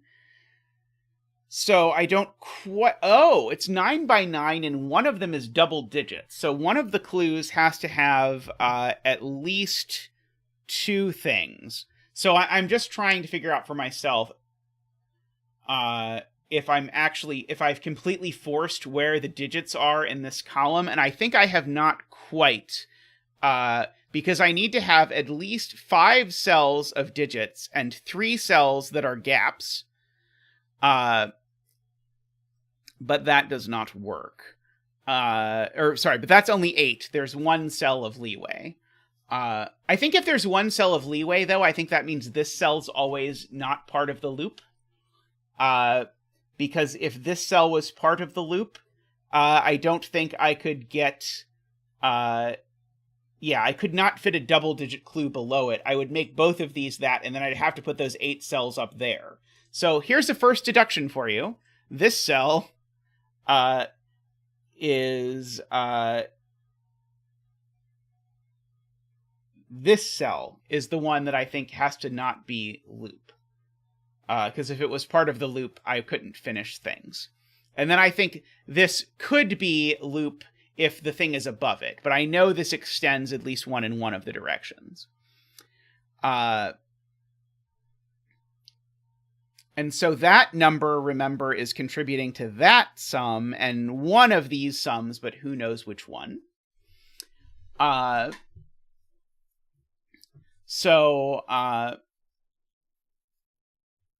There is a thing we have to keep track of with parity, I believe. So let's look back at this. I think if you're in an edge, I think the number of cells you use of this corner type, I think it always has to be even. So that bend and this bend, there's 2 of them, and this one, there's 2 of them. Just because of the way that you're turning, if you don't do that, I think you're going to have I think you're going to have at least 1 dead end. So I think that we can at least mark that some of these digits are even. Like that. D is definitely even, I believe, because of this. So I think D we can mark as 0, 2, 4, or 6.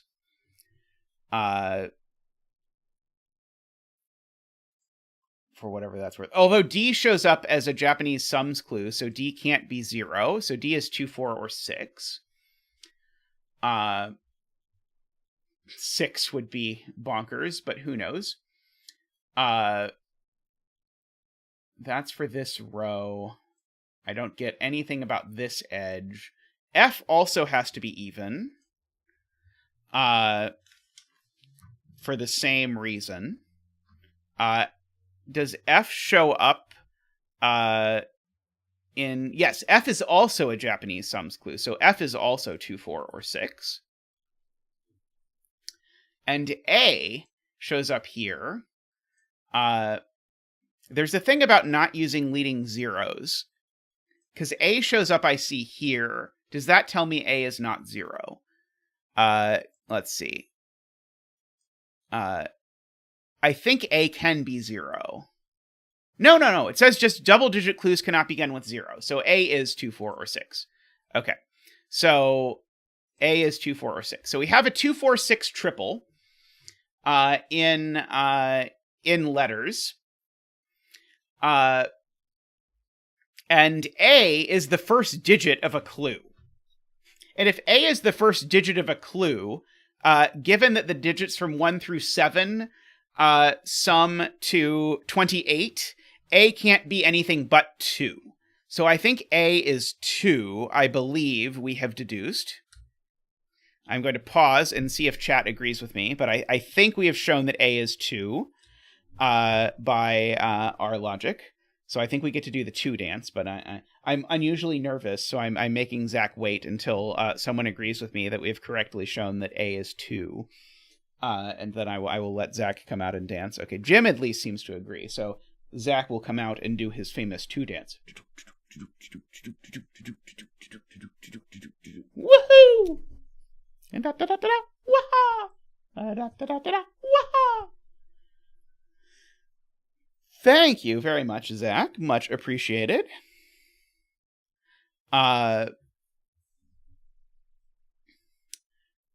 Okay, so we've got... So now this clue is summing to 20-something. That's assuredly going to give me some green up here, right? So... Oh! Because these two can't sum to more than 28. And C's not 0, and D's not 0. So C and D are both non-zero odd numbers now. Sorry. D is not. D is even, but C has to be odd, and it's not 0 because it shows up down here. So this is 1, 3, 5, or 7. But actually, this clue is at least 21 plus 4 is 25. But that means it can't be 5 or 7, because the sum, again, of the digits from 1 through 7 is 28. And so the 20 plus the D is already at least 24, so this can't be 5 or 7. In fact, maybe I should just do a quick scan. Which of these numbers actually can be 0?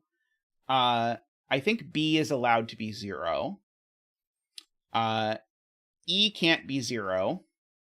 G can't be 0. Annoyingly, H can be 0. So I think there's only 2 of these that could be 0. Oh no, H is here.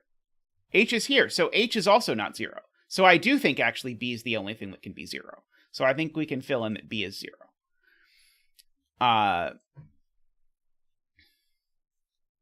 Okay.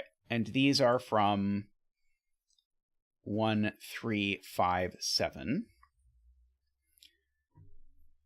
So we have a 7 in the row. So A is not 7. No, that's not how that works. Close, though. I feel it's very close. Okay, but this is a 20-something. And so a 20-something is going to require a minimum of, let's see, 7, 6, 5, 4. 7, 6, 5, 4 is 22.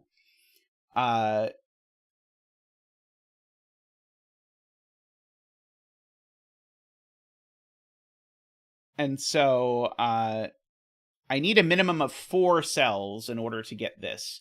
So this is a minimum of 4 space 1, but that still leaves me... Actually, no, that means that I think this can't be in the network, right? If this is in the network, I can't fit my 20-something sum up here. And then I would have to go 1, 2, 3, 4, and I don't have room. So this...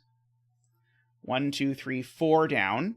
That cell can't be crisscrossy thing. It can't be network. So we've got that. Okay, let's see. If I did this, though, if this was network, I think that would be okay, because I could do 1, 2, 3, 4, 5. Oh, no, it's not. No, 1, 2, 3, 4, space, and then put D there. Never mind, that is okay. Unfortunately, this deduction has landed in a row where we don't know anything. Oh,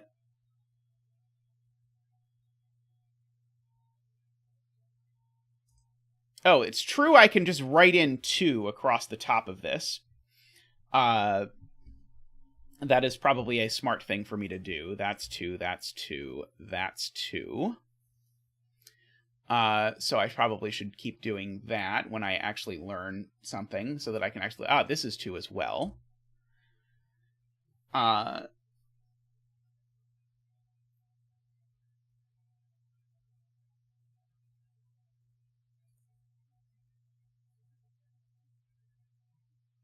Okay. And this is a question mark, which can't be 0 because it's a Japanese sums clue, but could be basically anything else.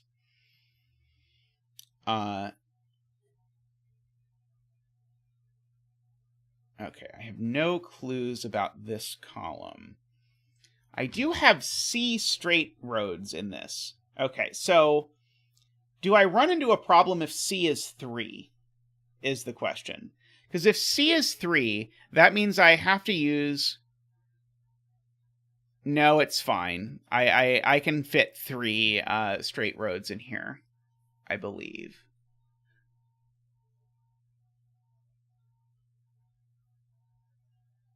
Well, let's see. Maybe that's not actually possible. So, if I want to put 3 straight roads in here, that sounds geometrically infeasible to me.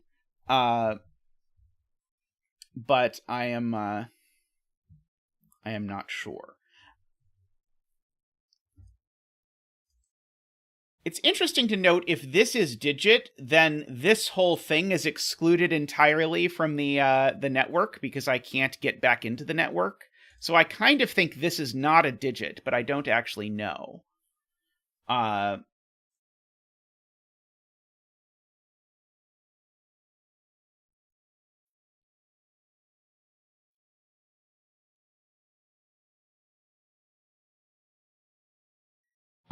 I think I should... But the thing I'm worried about is if I put 3 straight lines, then I only have room for one more thing. And I feel like I might need to turn more than once to just geometrically fit 3 straight lines in here.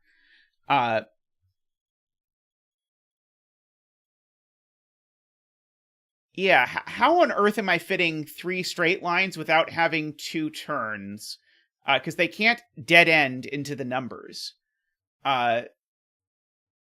So I guess the way to think about it is, whatever the highest thing in this, they can't all be horizontal because there's only 2 turns in this column. And I would need 4 turns in this column for them to all be horizontal, right? Oh no, they could horizontal into this stupid T. It's because of the T. Dagnammit. Yeah, the T thing is going to throw me a number of times. I suspect. Oh,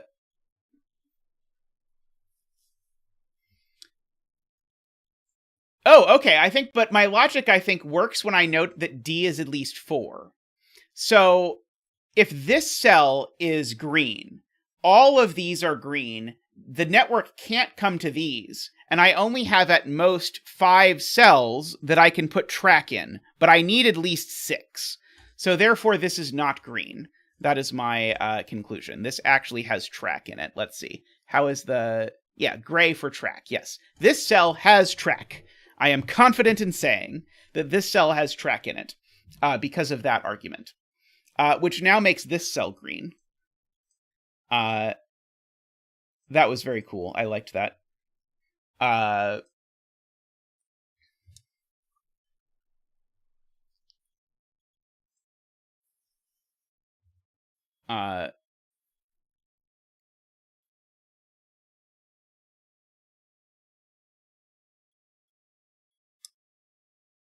Do we, Ambrose? Because I might still be able to make this track and then come down like that. I think that's still okay. I do only get 1 string of not track in this whole column, so either that's a corner or that's a corner, but I don't know which. But one of these two has to be a corner because this is a complete Japanese sums clue. And so that's one of the most important lines in the rules, is you're either given a complete Japanese sum or no Japanese sum. And so I can't have like a corner here and a corner here, for example.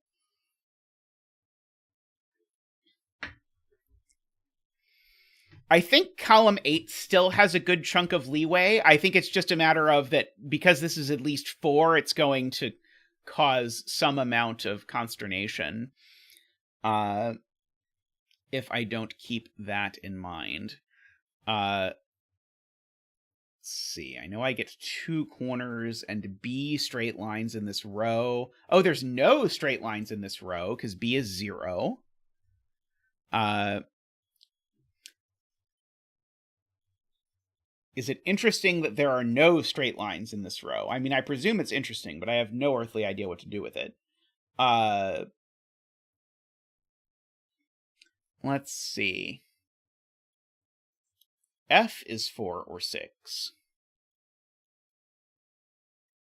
Yeah, so F here is already somewhat large, but doesn't necessarily tell me much.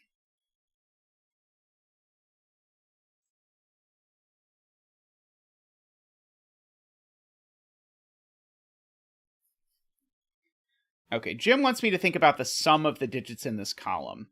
So this AC number is either 21 or 23.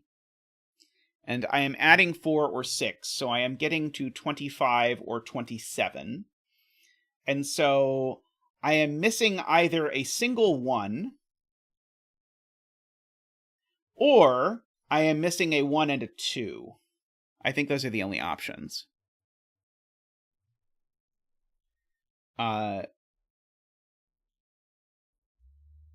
So I'm always missing the 1 in this column. So there is no 1 in green in this column. So I guess it's maybe worth marking that these have to be at least 2, which feels a little silly to pencil mark, but it's true, I think. So that does mean G isn't 1, actually, because I don't have room to make this have a sum of 1. So G is not the one that's 1.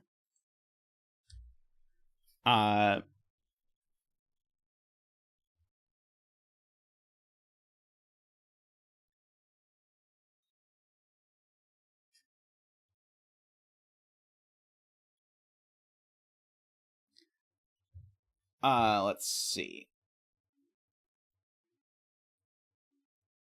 So Jim is saying, okay, so if there's a 1 or a 1 and a 2 missing from the column, then there's either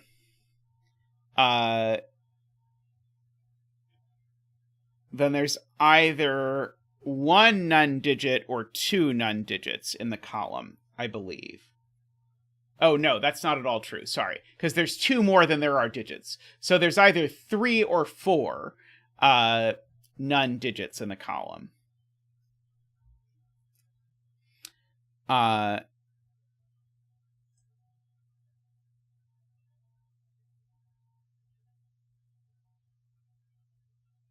so G is at least 3. So there's at least 3 crisscrossy things in this column.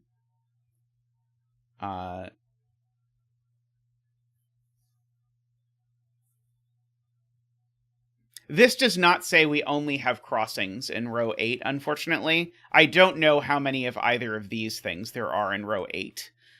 These clues are not complete, Thomas, unfortunately. Let's see, D is 4 or 6. So I have 4 or 6 cornery do's in this row.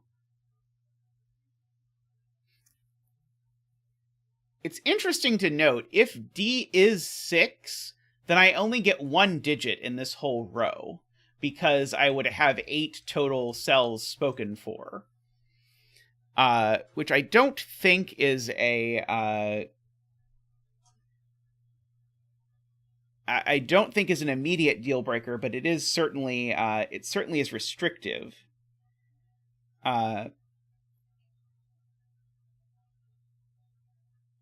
Okay. So if D is 6, actually, that means we only get 1 digit in this row and only 1 digit in this column.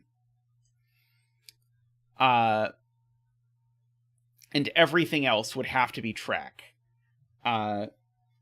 Is there a reason why that's bad? I mean, it would square perfectly with this question mark clue, actually. If that is true. So yeah, I don't quite know about that, sadly.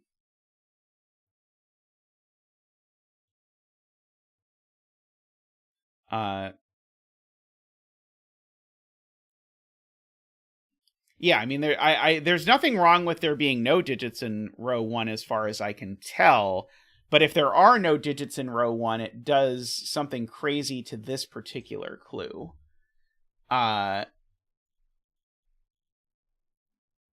this clue only has sort of one liberty about it. And so as soon as I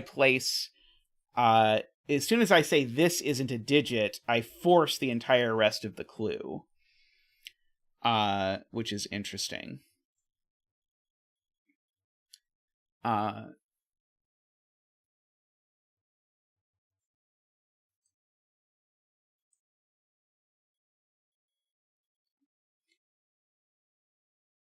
Okay, so this row has a crossing. I'm looking at KNT's statement. This row has a crossing. In fact, it has two crossings. But the crossings connect on either side. And so I could just barely put the crossings separate. But I don't think there's anything to stop me from putting the two crossings together. But when I put the two crossings together, what I end up doing is forcing this to look like that or like that.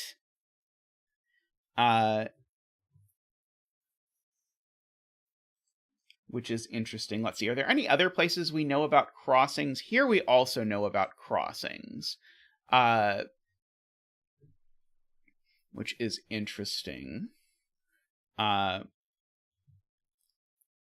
But the crossings eat up a lot of real estate when you put one in, is one of the things that I think KNT wants me to notice.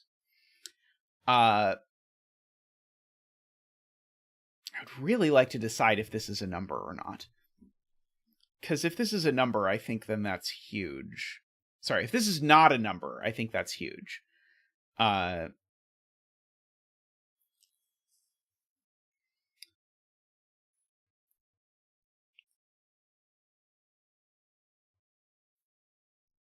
Let's see.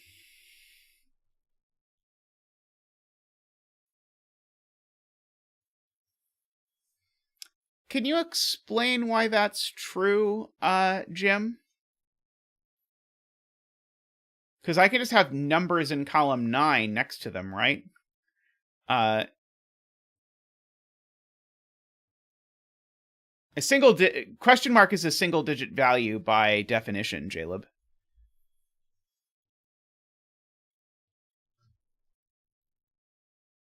But yeah, this is either going to look like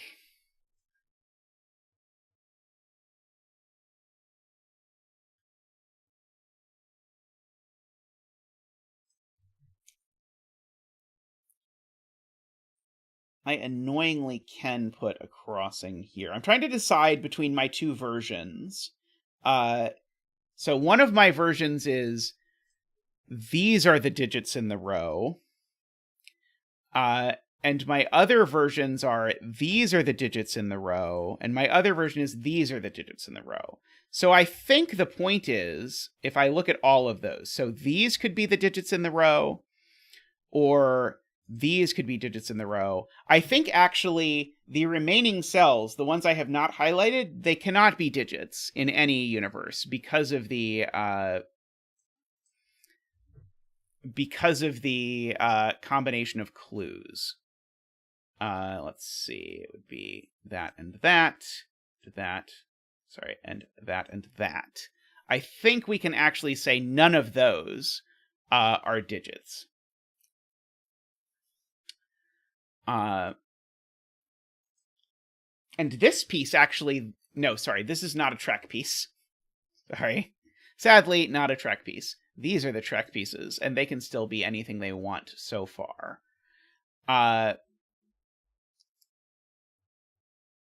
Okay, so now I can still annoyingly make it so that the D sum for this column is here. Which is irksome. It is true, these two can't be pluses.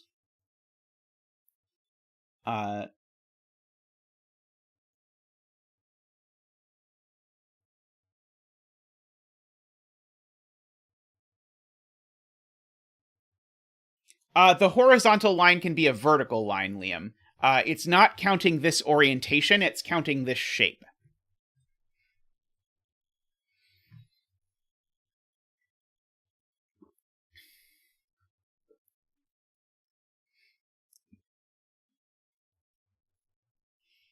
This cell is part of a sum to G. I feel like I maybe have not given that enough credence. Maybe. The fact that this is going to turn multiple times up here is interesting to me.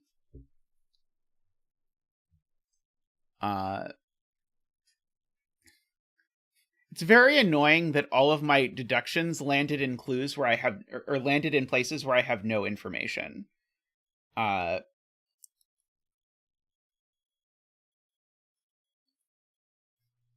this is either G or C or question mark. Bye, Isabella. But G or C or question mark is a lot of options.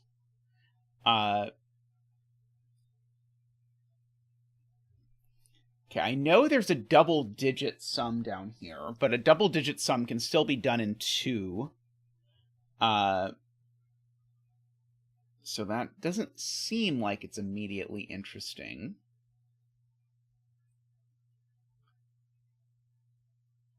Should I be looking at the fact that there's an odd number of turns in row 2?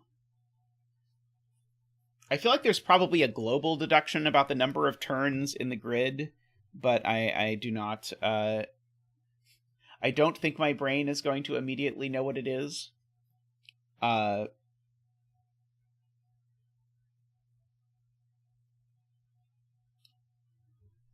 Let's see. I'm sure there is something that should be leaping out at me as I look at this.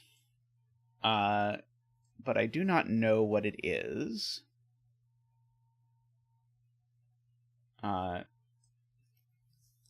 Annoyingly, Liam, I think we could easily do those being the digits for this column, and so I think it is fine if that cell is shaded, unless there's something I'm missing.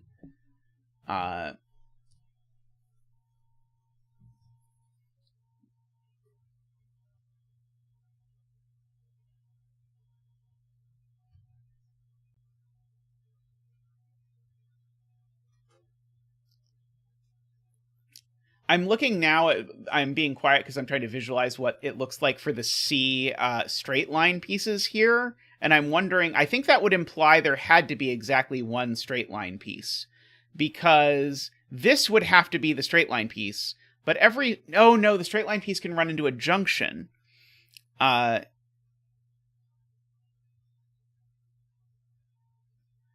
Okay, let's see. Martin thinks 6 as D is a problem, because I would have,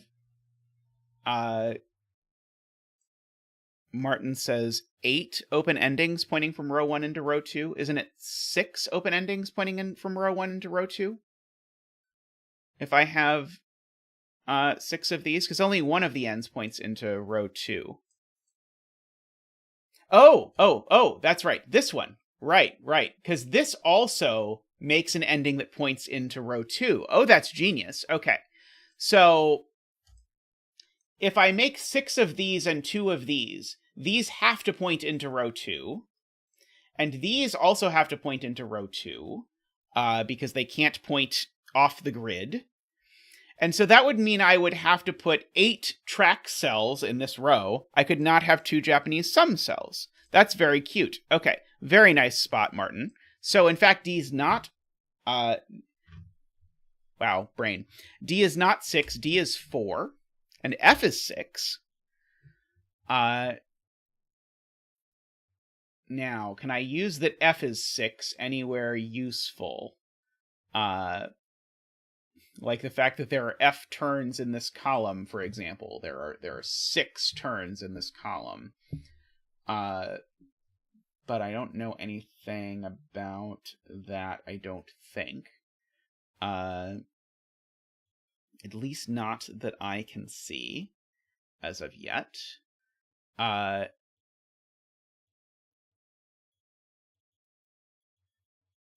Oh, that's right. I should fill in all of my Ds. Right, so D is 4, D is 4, D is 4. And F is 6. Sadly, I think this is the less restricted combination for this column. So I've got 4 straightaways. And 2 corners for this column. And they all come together because I only have one Japanese sums clue. So they either start that way or they start this way. Oh, okay. So that's 6. So that actually does give me some commonalities. So there's 6 total cells. 1, 2, 3, 4, 5, 6. That either are those 6 cells or these 6 cells for track. So that actually does give me a bunch of track in this column.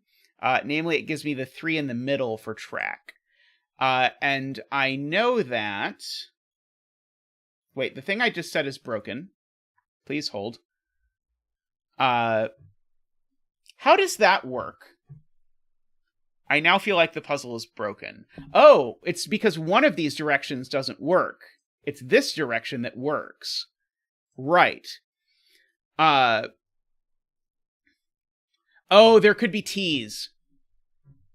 How many T's? But there's at least 6 contiguous cells. So these cells are always track, because there's at least 6. But I was forgetting that I was allowed to put more. But there's always at least 6, and there's only one string of contiguous track. So these are always track. And whatever this is, it forces this to also be track. So this cell's also always track. And then these 2 cells are forced to be straight, no matter what. Sorry, cells. So we get a little bit of metro into this grid. So we've got that.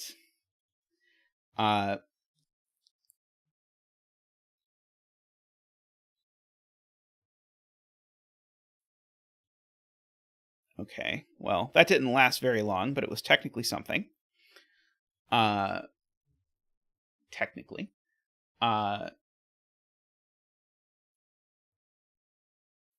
If you have a scenario anywhere that is digit loop digit, oh,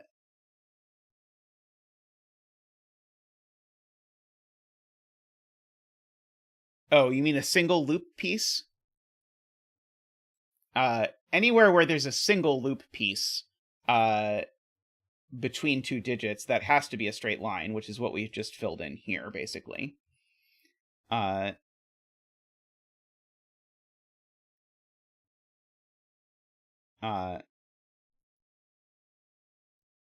that's not what's going on down here, unfortunately. Because in row 8, one of the options involves these 2 being intersections. So we might not have digit loop digit ever in this row.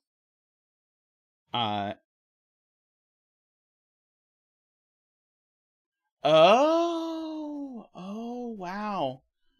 That 0 clue doing work. So KNT's point is I can't do the version that I had discussed where I shunt this off to the side and make those my tracks and then make this digit, digit, digit, because that would force straight lines, and I don't get any straight lines. That's sweet. Okay, so I don't do that. And so the only way I avoid doing that is by graying these two cells and greening these two cells. And now that I've done that, I now know where my crosses are, because my crosses, there's two crosses in this row, and they have to be here and here, which now is going to tell me that my track definitely goes to those two cells. Oh, that's the wrong color of gray somehow. My track definitely goes to those cells and those cells.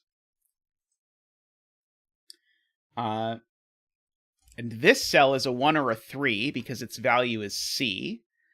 And this cell is a 3, 5, or 7 because its value is G. This cell just can't be track at all anymore, because this cell would be a dead end if it was track, so it's automatically green. Same of this cell. This cell's automatically green for that reason. And so this green is now touched into this line where I need a double-digit sum, so this can't be a single digit. This must be green there. And in fact, actually, I only get, remember, 2 contiguous groups of green, so all of this is gray within this row, which I think that gray actually forced this column now, because I needed a second green here. And then I think if I go that, and then a single gray, and then a green, and then a single gray, and then a green. Okay, so that finally got us a lot of stuff going on in that column. Okay. Well, this must just be a corner. There's no optionality for it. This must just... Oh, no, it does. Sorry, this doesn't just have to be a corner, because this... Oops, wrong button. Because this could still be gray, but this does have to be a corner. It does not have any choices. And now the green down here tells me that I get gray up here as well.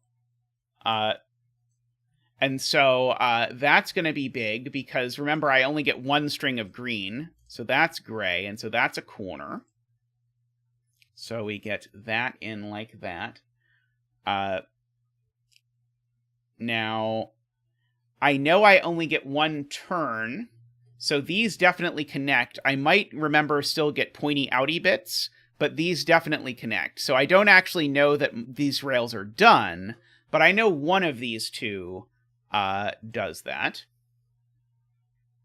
What's the smallest this digit can be? Given that I need to make these two add to a double-digit number, they need to be at least 4. So these are from 4, 5, 6, 7, I believe. Just in order to make these sum to a double-digit number. No, 3. Darn it, 3 is possible. That's annoying. Because 3 and 7 do add to a double-digit number. Because this could be 10. Oh, I know D is 4. Well, that's very helpful. So this is only 6 or 7, therefore. And if this is only 6 or 7, this can't be 3 anymore. It's 1, which then tells me that C is 1. So these aren't 1. And now that lets me fill in some 1s over there. So that's a 1, and that's a 1. 3 plus 6 equals 9? What are we talking about? Where is 3 plus 6 equals 9? Oh, 3 plus 6 could be 9. Sorry, you're right. Okay, sorry. That question mark is allowed, annoyingly, to be... it's not a variable, it's a question mark. Right.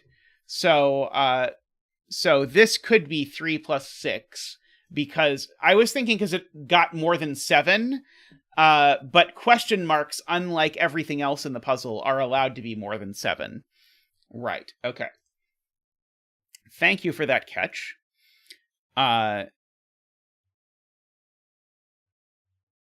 Okay.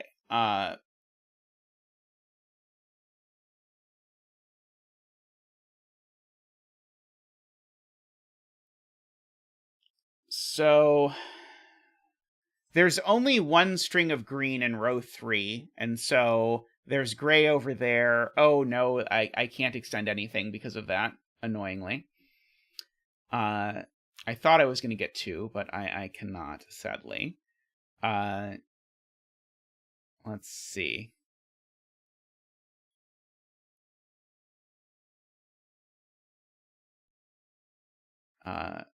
These aren't 4 anymore.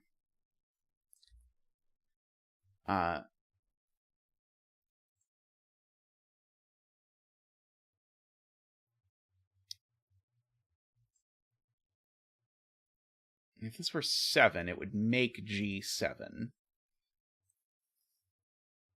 This is a corner. That's true. Thank you. That's very helpful. So that's a corner, which lets me extend this up here. Thank you, Jim. So this is now green for sure, because I need at least 4. Actually, oh yeah, I needed 5 or 6 green cells, and I still don't know whether I need 5 or 6 green cells. But JLib's point is, I actually don't have room for 3 straight cells in this column. Oh, I might. Because I can remember these are not fixed. These can become pointy.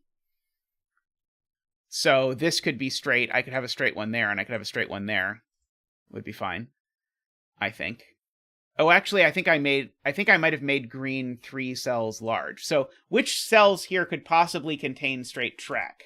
These 3 cells could contain straight track, but not simultaneously. Oh, this one could too, though. No, this one can be straight. But if this one is straight, I'm sure there's an elegant way to do this. But if this is straight, then it goes up, and that one can't be straight. And then I can't make these both straight. I think there's a horrendous proof by cases, and probably a very elegant way to see it as well, that you can't actually make this column work with straight lines. You can't make it work with 3 straight lines. So that C must be 1. So I think I believe that.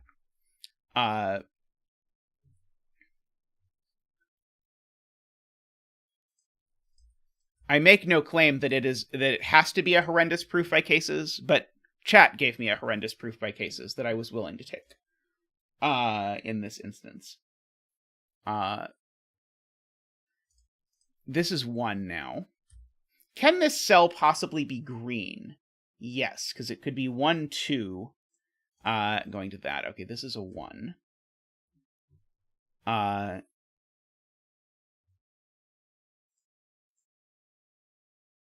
Okay. So now these do sum to 21, which means I am omitting a 1 and a 2.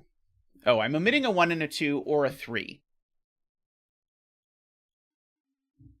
I think I said something nonsensical about this column before. I think these cells can be 1, because my sum in this column is supposed to be 21 plus 4 is 25. So I need to omit cells that sum to 3. So I think I before argued that you could not put a 1 in this column, but that was utter nonsense. I'm just going to delete these. Okay.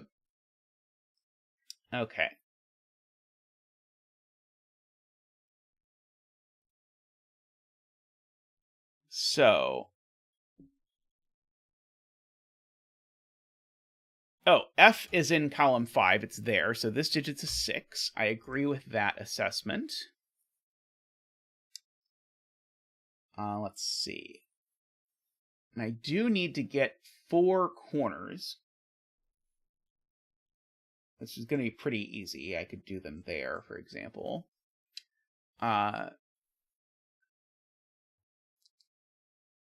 Let's see. Wait. I don't think connectivity is a rule. The greens do not have to connect. There is no rule about greens being connected.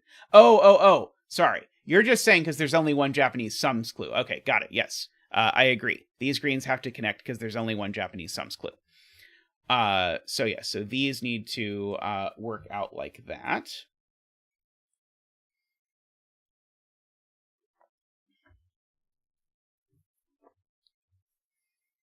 And this cell can't be a junction. I need at least two junctions in this row, which means these two have to be gray. Otherwise, I can't possibly fit two junctions in. Because if that were green, I would have to extend green all the way over to there. So these two are definitely junctions. Or sorry, not definitely junctions. These two are definitely gray. Let's see.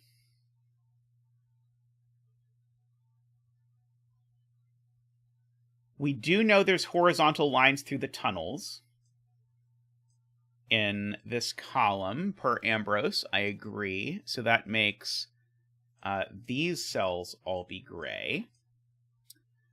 Let's see. Same for row 9.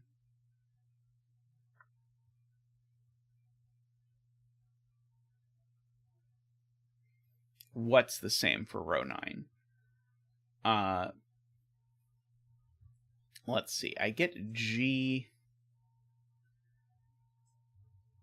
Yeah, G can't be 7 because I would need to have 7 of that kind of...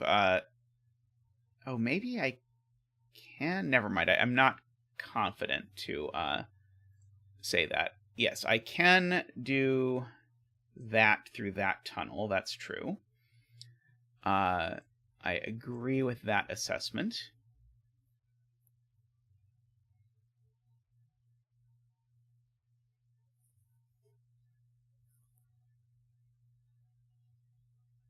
Okay.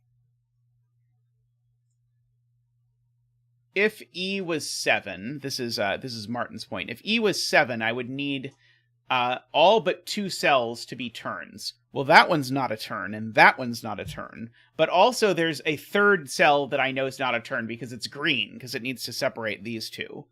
No, that's not how that works. No, sorry. There's 2 more sets of green cells because they are included in these sums. It's even worse. So E's not 7.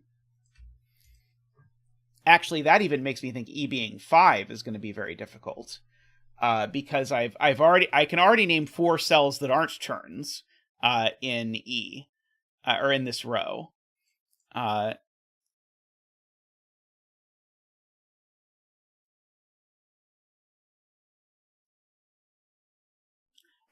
6 is taken. This is Jay Dyer's point. So there needs to be a 7 down here. Otherwise, I'm not getting to double digits because I'd be at most 5 plus 4. So there is a 7 in one of those 2 cells. I agree with that assessment. And I need 2 groupings of green in this column. Has that now made it so that I can't do these as my 2 green cells? If those were my 2 green cells, is that a problem with anything? Unfortunately, not that I can see.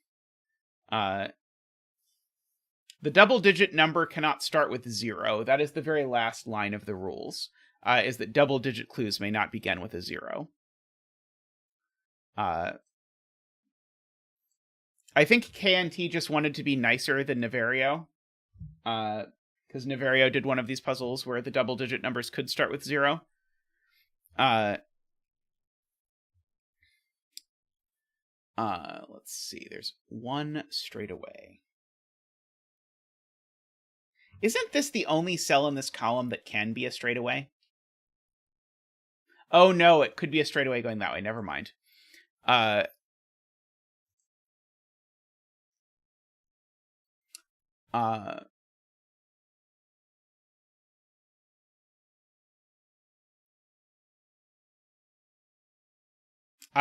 would completely agree with that assessment, KNT. I think it would have been cute if the way you gave that B was 0 was to give a B in a starting row or column under the plus sign. I think that would have been a good rules comprehension way to give that B was 0. Okay.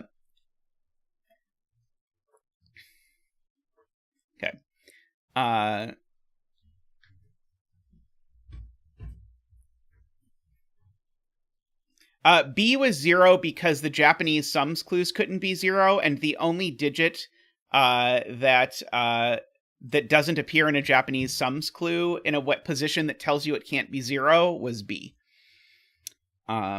Which I think is exactly the same way that it happened in Navario's puzzle. This row is interesting because I need to have my double-digit green clue over here because I can't fit it here, but that's always going to green this cell. And I need one of these two cells at least to be green. Because of this F. And I can perhaps occasionally remind myself that I know that F is 6. So this could be 2 things adding to 6. That would work fine. But then I don't know anything about this information about this row.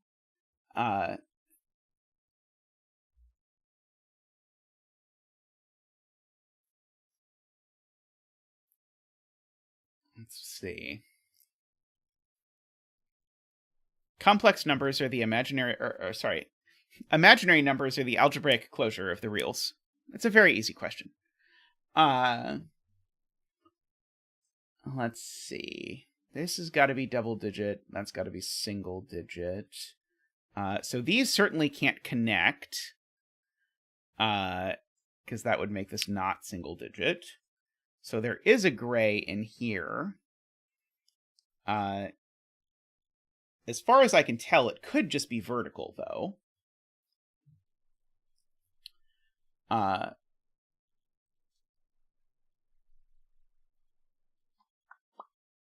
I do need 2 splittery-doos in this row, to borrow a Catherine of Skyism. And the only places I can put splittery-doos in this row are these, I believe. So 2 of these cells I have highlighted must be splittery-doos. Don't know that that is going to be useful immediately. I surely must be able to know that G isn't 7, right? Is there any universe where I can possibly put 7? Oh, there is, isn't there? This could be 1, this could be 1, this could be 1. I think I probably can annoyingly put 7 of them here. Horrendous. Let's see. Okay, so one of G and H is 7. So one of these columns, actually, what this is saying, one of these columns actually is almost entirely splittery-doos. I don't know which one, but because one of H and G is 7, one of these columns is all splittery-do. Oh! This cell can't be a splittery-do, and that cell can't be a splittery-do ever. I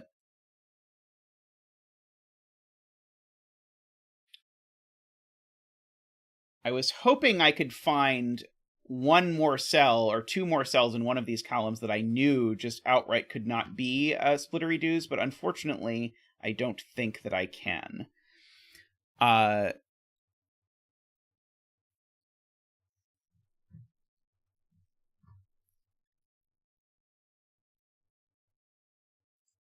Okay, Liam says there are 6 corners in column 1. So 6 of these 7 cells are corners. And it can't be row 7, column 1. Okay, tell me why row 7, column 1 can't be a corner. Because I do not see that.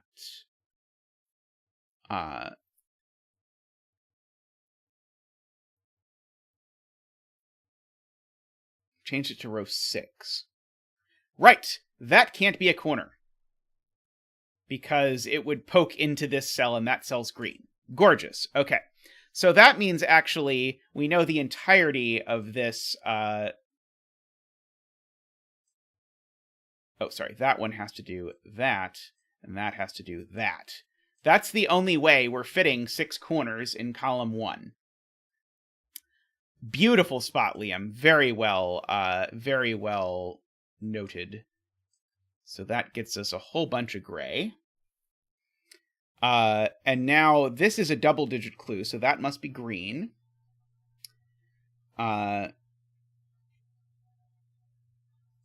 Okay. We only get one corner, we only get one corner in this row, so therefore this can't work out to be a corner. And if it turned that way, I guess it could go straight, maybe. But I do have to keep in mind, nothing else in here can be a corner. I thought that was going to let me do something, but I think I should learn by now that in this genre, nothing lets you do anything. That's not how the genre works.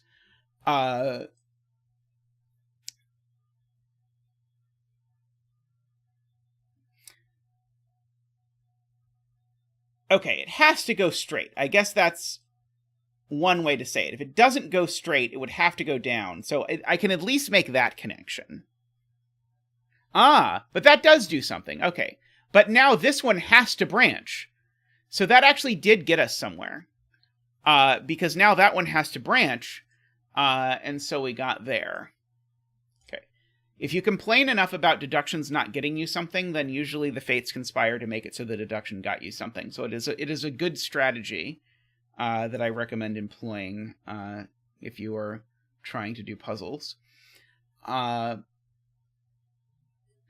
see, there need to be E turns in this row. E is 3 or 5. Right, this can't be a corner either, so it has to actually go both up and down. Like that.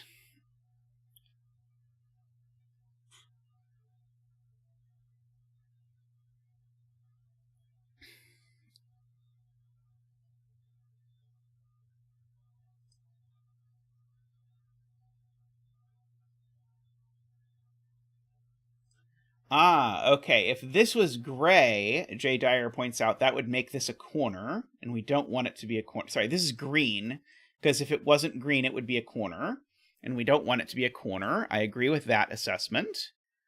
So now, because of that, that is beautiful, because now that has forced this to be a 2 and a 6, because I need to stick to a single-digit number, and that's the only way it works. So I am happy with that. This is my double-digit number, as I had fantasized about. Okay, so now this is a corner. And so now it protrudes that way, putting a gray there. Now that is green because my AC clue needed to be at least 4 long. Now this is a straight piece because it needs to continue through there. It doesn't have any other choice.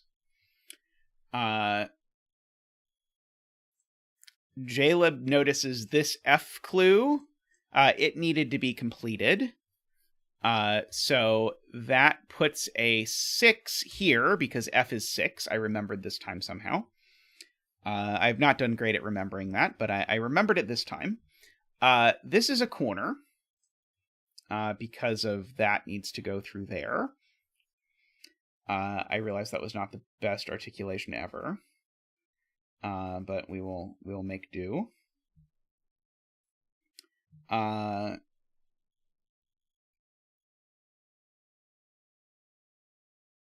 This is a sweet puzzle, by the way.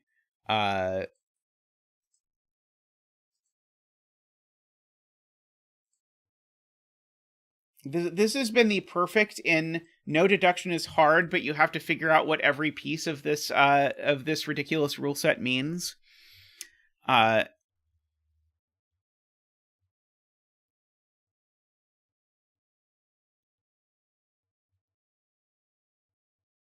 Ah, right.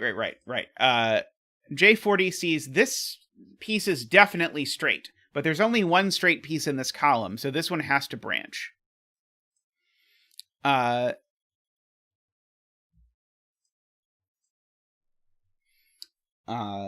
we get that there. But this row only has one corner, and we already have our corner, so that's not a corner, so that has to branch too. And so that is going to repeat yet again, because now this piece can't turn into a corner either, so we're going to get that. Like that. I do feel the fact that like these things can connect inside in all these ridiculous ways is a little bit weak. Like I feel like that part of the puzzle genre, I know that's not KNT's part. I feel like that part could be improved because it's sort of like it's not that interesting whether this line does that. It's not that interesting whether this edge is here or not, for example. And it doesn't have any real significance or interplay within the rules. Let's see. So this is E and this is question mark. So this is only a 3 or a 5.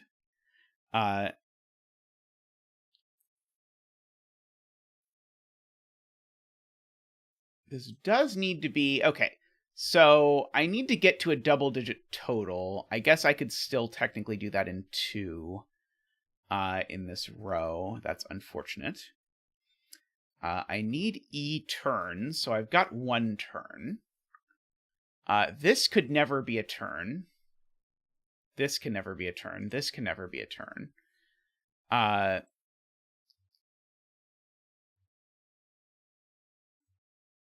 Right. These need to sum to 21.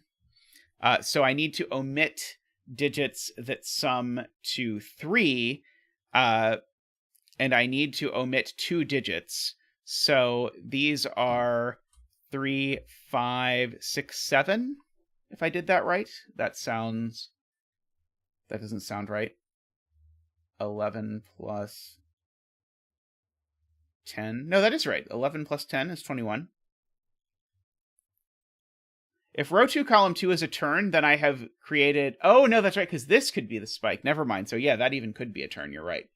Okay, so these are 3, 5, 6, and 7. This can't be a 7 because it's part of an F clue. This can't be a 3 because it's part of an F clue, because this is part of a clue that sums to 6. So this can only be a 6 or a 5 and a 1.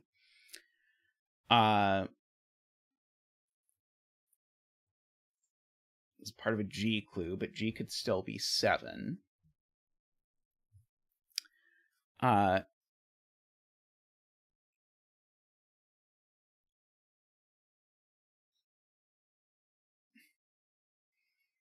question of whether I can fit 5 corners into this row or not seems painful.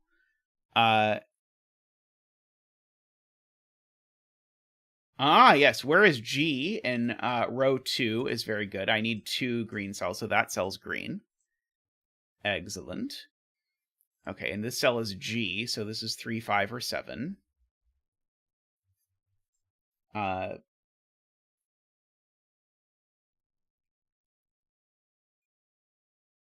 D is 4, so this digit is 1, 3, or 4. This is part of the D clue. So this is part of a sum to 4. So this can only be 1, 3, or 4. But look at the row. This is part of a double-digit sum. Well, it can't be a 1. And so now, what is this? In order to get to a double-digit sum, this can only be 7.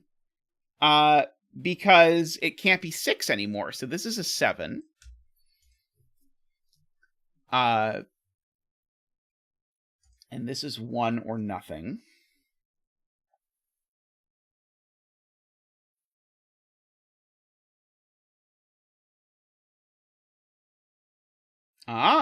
Yes, where is the second cross in column 3, asks Jay Dyer. There's one here. The only other place that it can possibly be is here. So this is a cross. That's going to proliferate some gray for us. And that is going to fill in, that is a 4, to make that clue, that D clue down there work.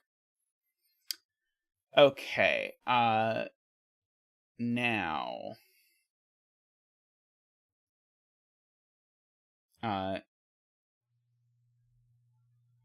I think a line ending in a 2x2 loop is okay. For good or bad, I think that is acceptable. I don't think there's anything... It doesn't need to be strongly connected, it just needs to be connected.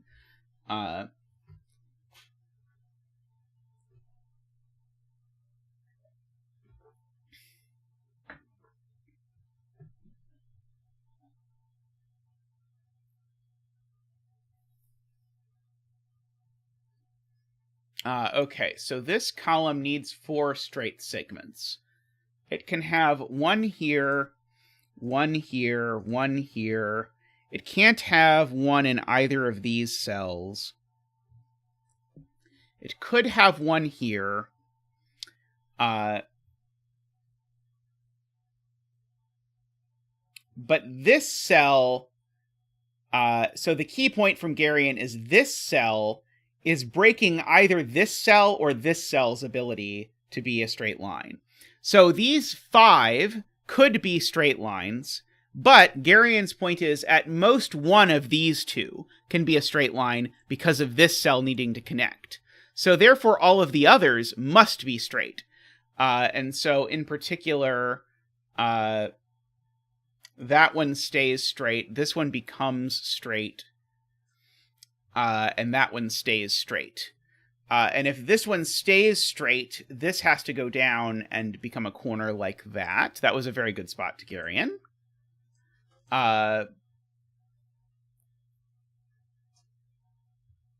Let's see.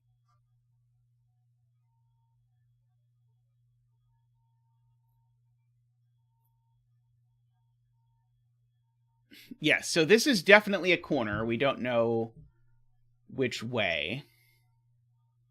This is a corner. So that's 2 corners. The question is, could we get 5 corners? I think it's going to be hard to get 3 corners in this string, but maybe not yet known to be impossible. I need HTs in this column, so I've got 1 T already.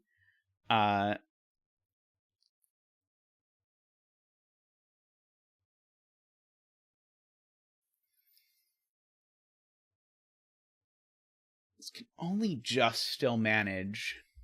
Actually, this cell can't be a 6 or a 7. Oh, but that cell could be a 6 or a 7, or that cell could be a 6 or a 7. Irksomely.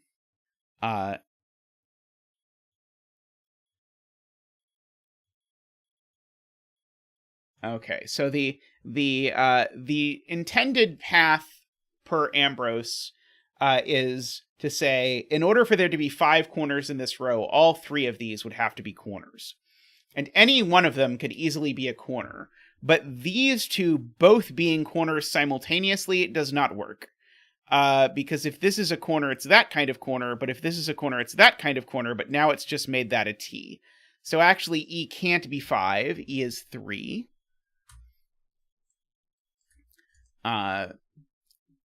So once E is 3, let's go ahead and fill in that 3.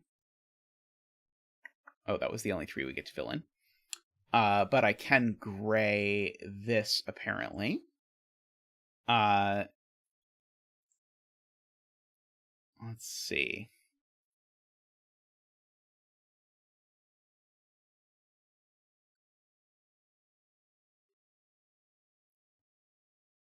You found the way to verify it that wasn't painful, Ambrose, which for me is the most valuable of the pieces.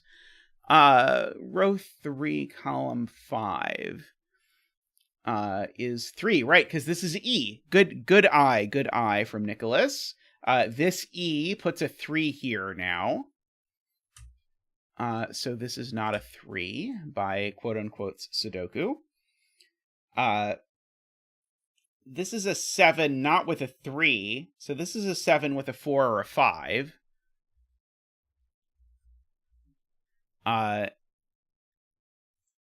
For whatever that is worth.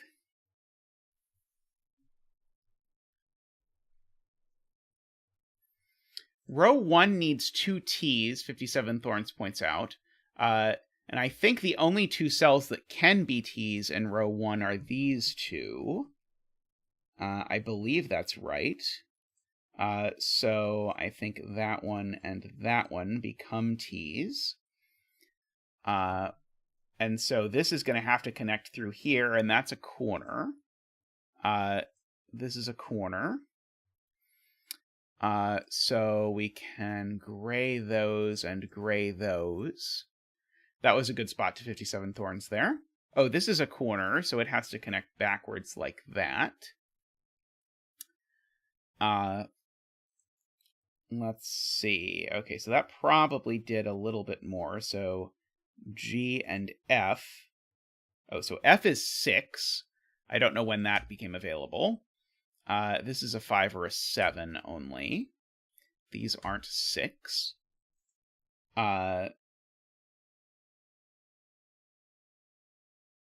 Let's see.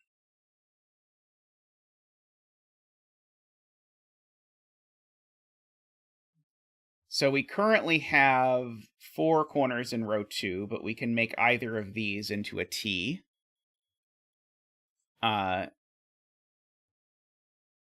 We need 4 straights in column 2, Jay points out. There's 1, 2, and 3. We need another one. The only one it can be is this one. And now once I know that, now I need to turn one of these corners into a T. The only one I can turn into a T is this one, because if I turned this one into a T, I'd break my straight lines. So we get that over there. Uh-oh. I think we broke the puzzle.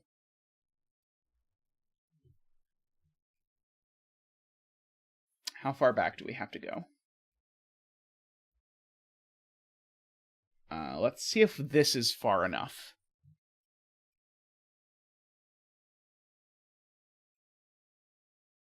One, two, three, four, five, six. Okay, so I can't futz with any of these. But equally well, I still stand by the fact that this has to be a straight line. But the thing I missed is that this can be a T. But fortunately, chat had my back, as usual.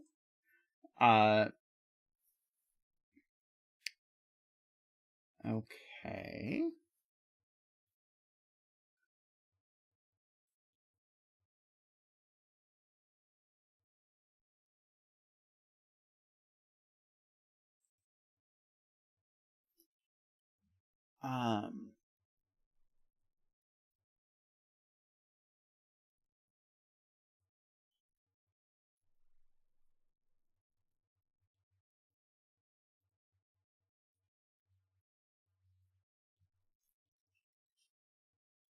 Row 3 needs 2 T's, and so they're going to have to be these 2 to get my 2 T's in that row.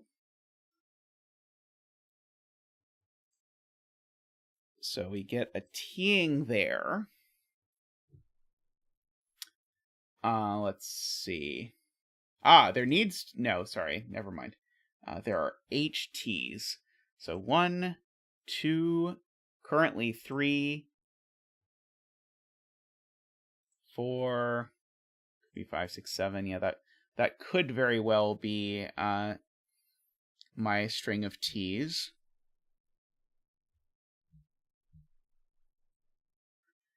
I think I still don't quite know how this works. I do know that this is a 5 or a 7, for whatever that's worth.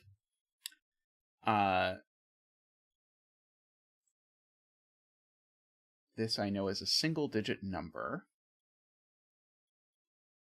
I'm going through and looking at all of my various clues and seeing if there's any of them that I have not yet used.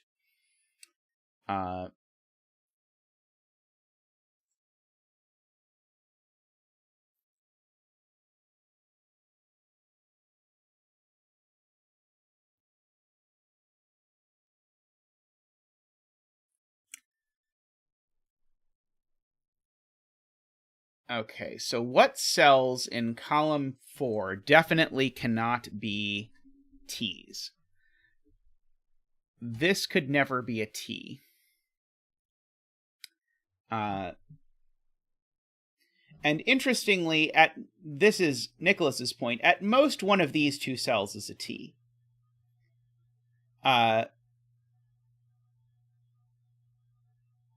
at most one of... So Nicholas's point is that's never a T. At most one of these two is a T, and at most one of these two is a T. So that's 3 cells that aren't T's in this column. Therefore, H can't be 7. So therefore, H is 5. G is 7. And that means that this column now is all T's. Oh, am I wrong? It sounded good in my head.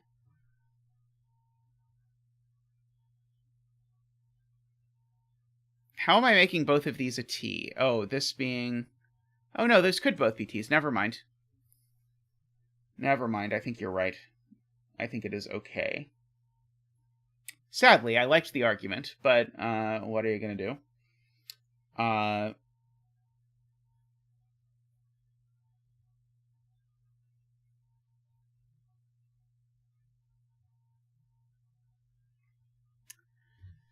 Let's see.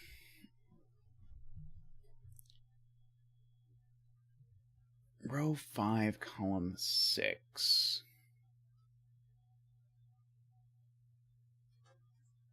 Oh, that's row 5, column 6, I think.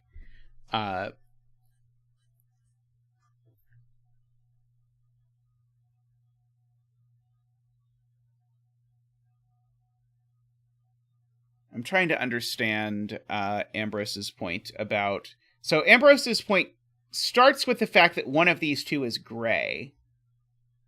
So that's the point. If this is a number, this becomes gray. So if this is green, this is gray, and it's definitely a dead end. So this can't be green. Okay, I now get it. I just had to talk through it. So those are both green.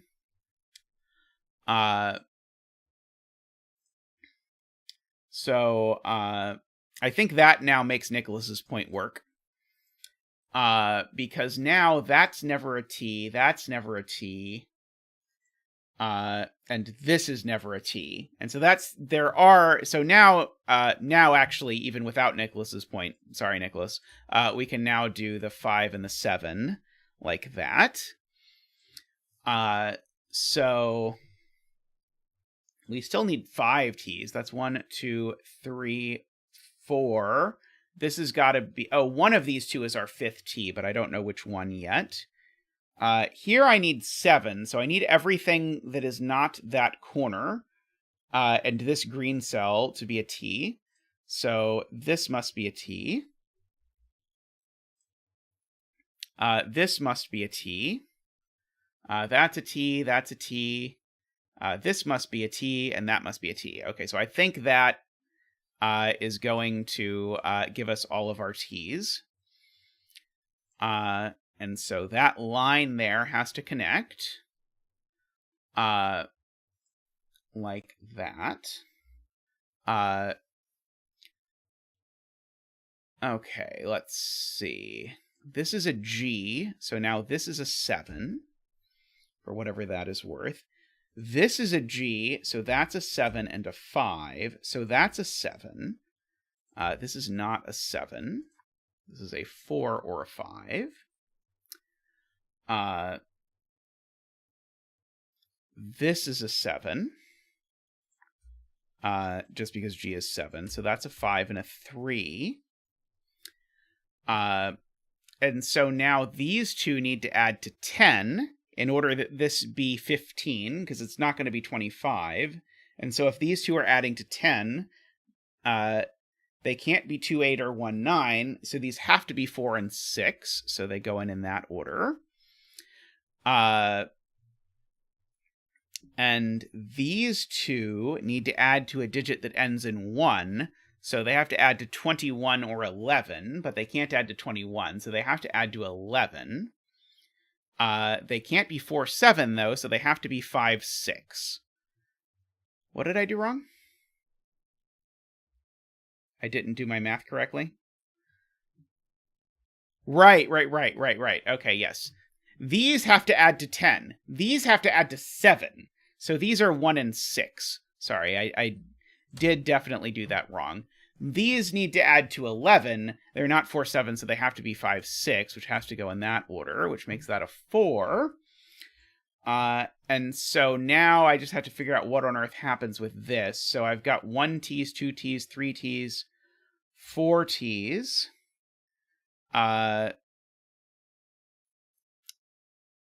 So I need to make one of these, but not both a T. If I made this a T, I would make both a T. So that can't be the one that's the T. So therefore that is the T. And I think that is the answer, I believe. So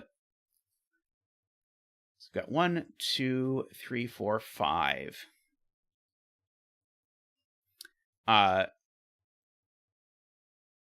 Woohoo! That was very fun. I enjoyed that a lot. We might trigger answer check if we delete enough things, I am being told. Woohoo!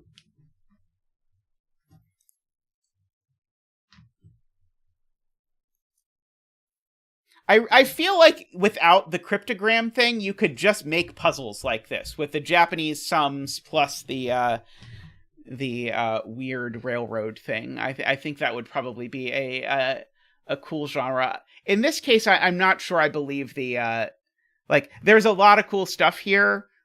I'm not convinced the alphabet soup part was part of the cool stuff. But I really enjoyed the adventure of figuring this out. I will look forward to seeing what else KNT does in this space. I do like how this station is off sort of on its own. Hey, Key, how are you? Alrighty, I'm going to take a quick break, and I'll be right back with more puzzles. So I will be back in just a moment.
Alrighty, welcome back.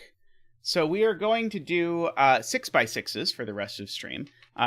It's probably, there's enough time I could fit in another puzzle, but also I've been seeing people adding 6x6 after 6x6 after 6x6 to the thing, which is awesome, and I'm excited by. And so I want to do some 6x6s today. And this is a Fog of War 6x6. So what's happened here is you can see some of the grid, but not all of it. But as we fill in digits, we'll get more digits. And diagonal, okay, and we also have some sort of miracle nonsense. Diagonally adjacent cells may not contain the same digit.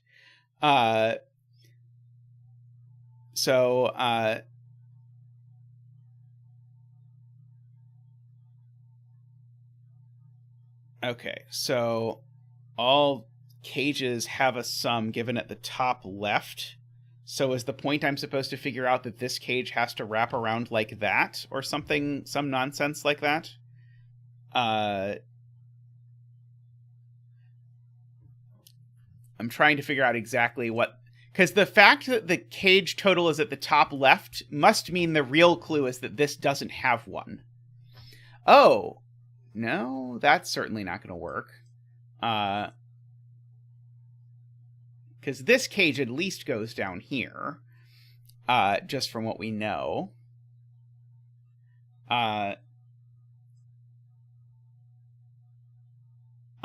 this cage has to look like that. I think that's correct. I think this cage looks like this. I think that's the only way that this plausibly can happen.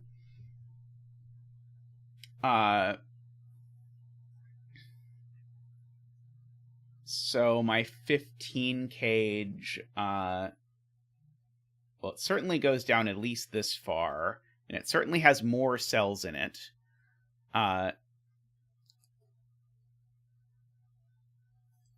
This cage has to go over this way, which means, oh, I guess I don't actually know that this cage,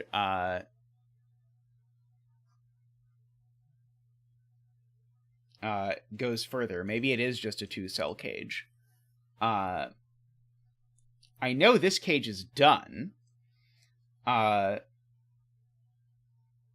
I guess the point is that this digit is the same as this digit, because this digit needs to go in this row, and the only place it can go by anti-king is there.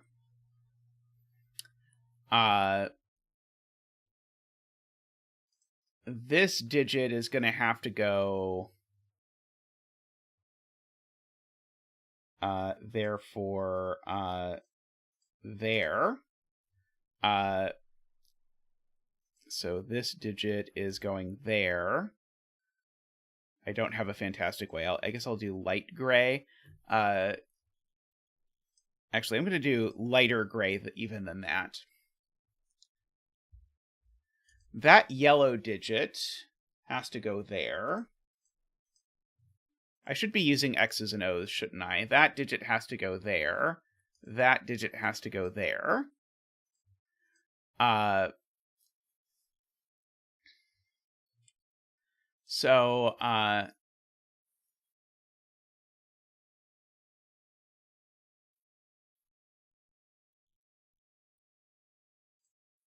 So these two are now those two, but I don't think I know the order.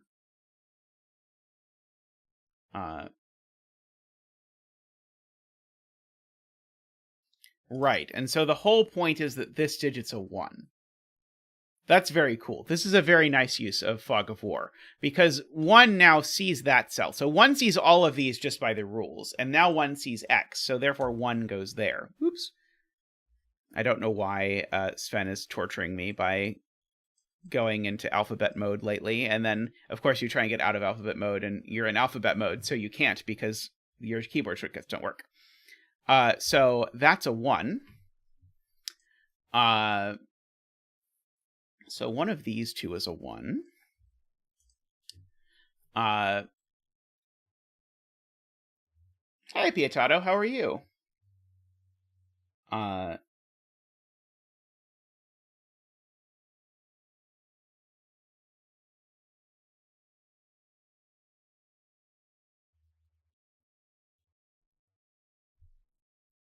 Oh, right. Light gray is the 1, so this is a 1. Oh, right.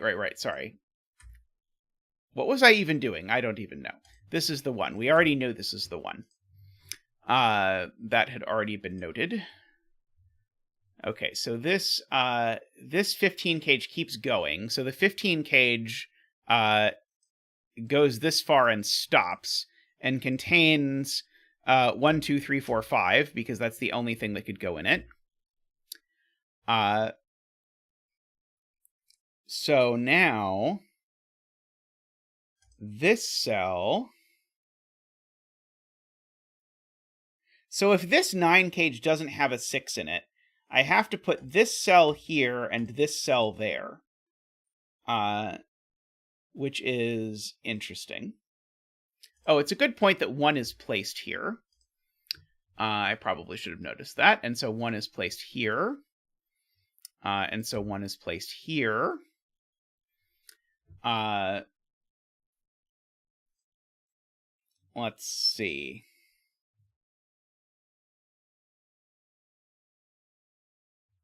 So these 3 digits, these 3 digits add to 10 without having a 1. So these are a 2, 3, 5 exactly. So these are a 4, 6. I guess the easier way to do that was to notice that, hey, these 2 things add to 10.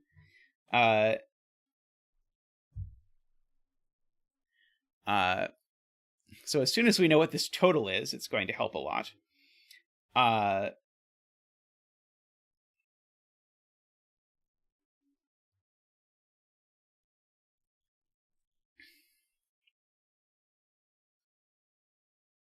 Okay, so JLib wants to think about where X goes in this box, and so X goes here in this box. And so X goes here in this box.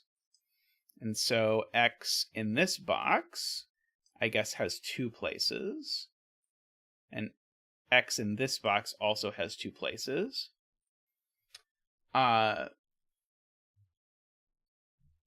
Oh, but X now sees the entirety of the purple cage. So the point is X is 6. So that's a 6 and a 4 and a 6 and a 6 and a 6 and a 6. Agree. So this is not, in fact, a 3, 6 cage as I expected. So that means this digit is the same as that digit, because now all the digits in this cage have to go, or all the digits in this cage have to go in this cage. So this is the black digit. And this digit is that digit. I can get rid of the X's and make that the new X. So this digit is that digit. And that digit is up here somewhere. Let's see. Yeah, 9 is 4, 5. That's the only thing it can be. So that's not a 5. This is not a 4 or a 5. This is a 4 or a 5. This is a 4 or a 5. So this is not a 5 because that's a 4, 5 pair. So these are a 2, 3 pair. If you would like. So these are 2 and 3. But this 2, 3 and that 2, 3 are different. So we can give them yellow colors. Boy, that just looks great on top of that purple, doesn't it? Just chef's kiss great.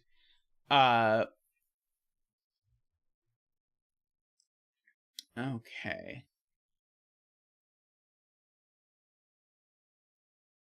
I'm being told that black sees a 4.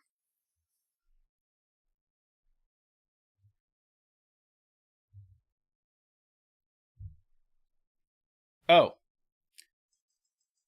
Totally right. Yeah, I don't know how my brain did that. Yep. I somehow didn't even think about that. But it's true. This could be 2, 3, because I don't actually know where circle goes. Oh, I do know. I actually know for sure, if I think about it, circle definitely is 2 or 3, because circle sees every element of the cage except this. So this circle actually definitely is a 2 or a 3. For whatever it's worth.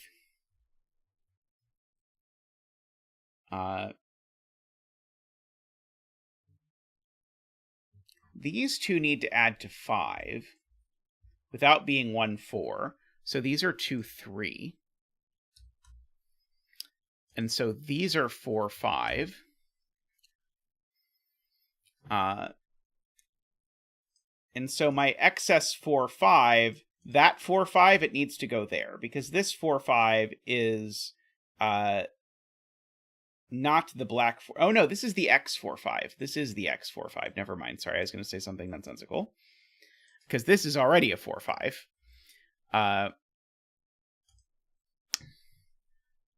Oh, and I now see what Garion meant about the 4, 5 seeing that. I was somehow looking at the X seeing it, but this 4, 5 sees the 4. So this is a 5 and a 5 and a 5 and a 4 and a 4 and a 4. So we can clean that up.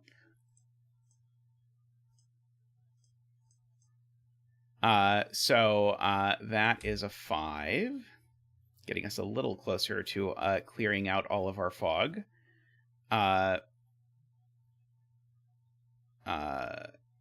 2, 3, 6. This is the 6 for the column. This is another 2 or 3. This is the 5 for the column. This is the other 2 or 3. This is the other 2 or 3 for the box.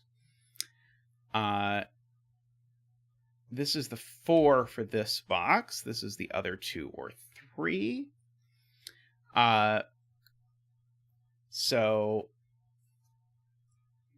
this digit is 2 or 3 only, actually, if you look at it.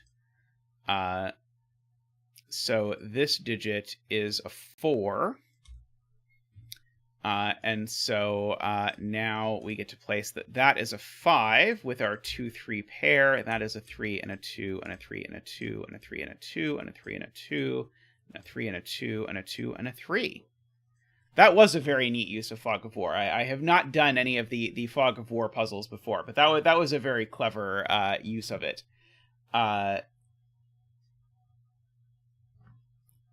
Very neat. All right, I'm going to pull up another 6x6. I'll be right back.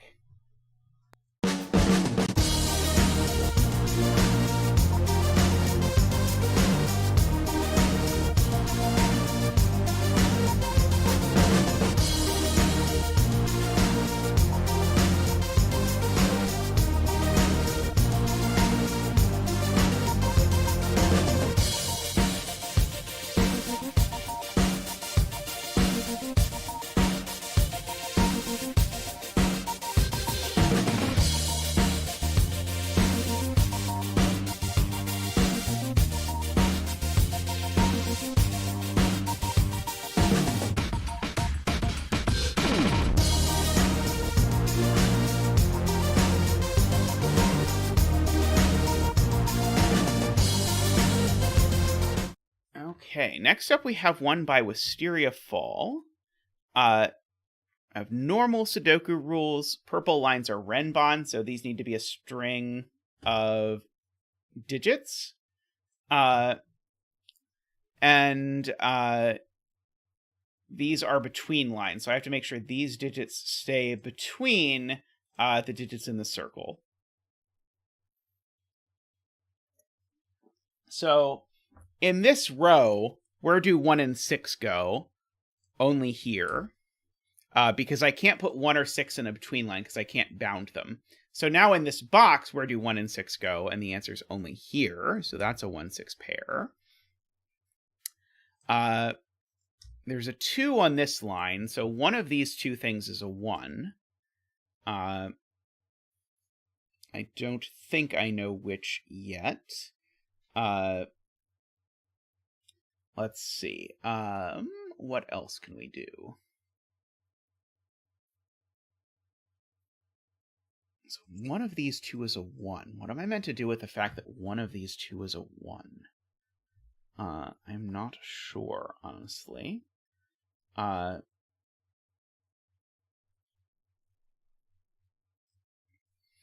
Let's see. this is not 1 or 6, it goes there. If this is not 1 or 6, it goes there as well.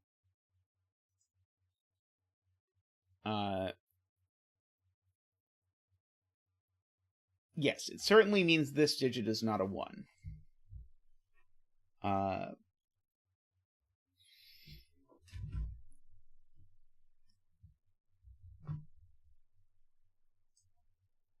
Yeah, I feel like somehow I'm supposed to be using geometry to see that one of these can't be 1 or 6, or something like that, or they can't be a 1-6 pair, or something like that.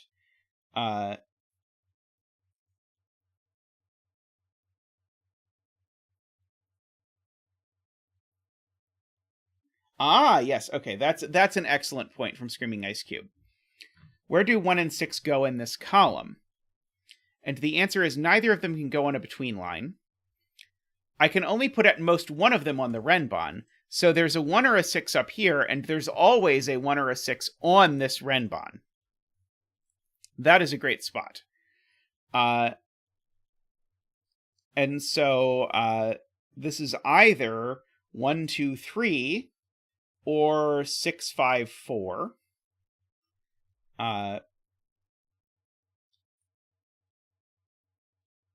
Yes, so as Jay Dyer says, the digits on the Renbon are only from 1, 2, 3, 4, 5, 6. That is true.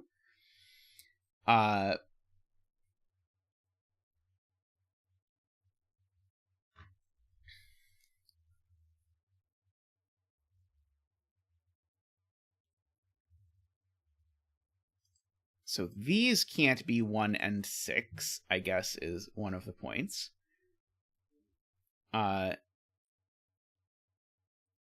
This can't have the same 1, 6 on it.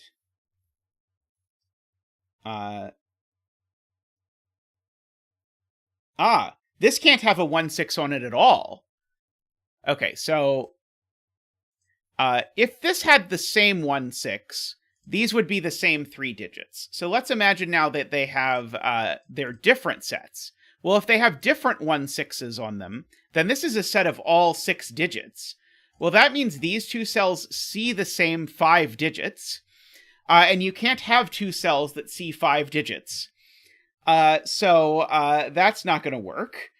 So this does not have a 1 or a 6 on it, and so therefore the 1 and 6 in this box go here, and the 1 and 6 in this box go here, meaning that these aren't 1 and 6, and therefore I can't put a 2 or a 5 on this line, so the only thing this digit can be is the 3 or the 4.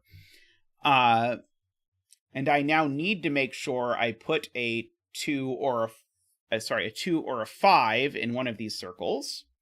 That was gorgeous geometry. I loved that. That was just chef's kiss, amazing.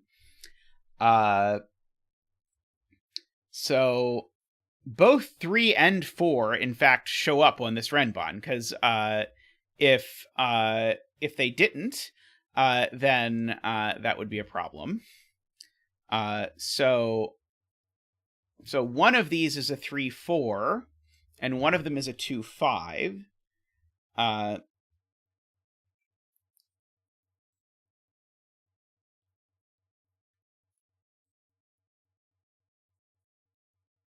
Okay.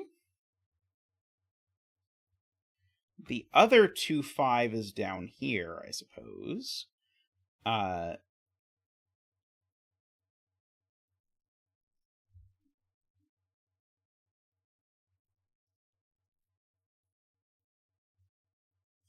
Is it a problem if this is the 1, 6 and that's the 2, 5?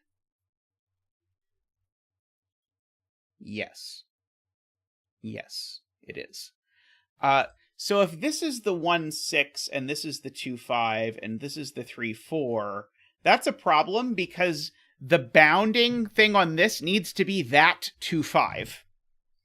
So one way to think about it is the number on this that's closer to the extreme end, that's not 1, 6 needs to go in one of these circles. So this can't be the 1, 6. Therefore, this is the 1, 6. This is the 2, 5, because that 2, 5 needs to go in one of these circles.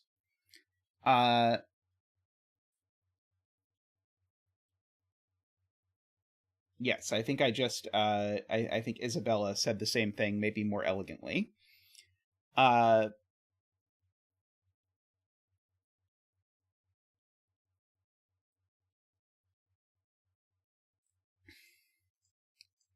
So, yeah, that 2-5 goes in one of these circles.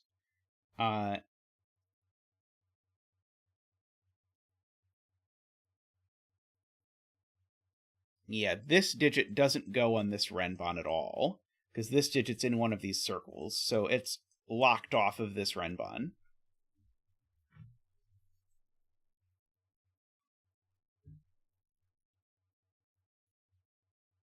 And this digit's also locked off of this Renbon, Jay Dyer points out. Because if this digit was on this Renbon, that would need to be that 2-5, and it can't be. So this Renbon does not have yellow 1-6 or yellow 2-5 on it.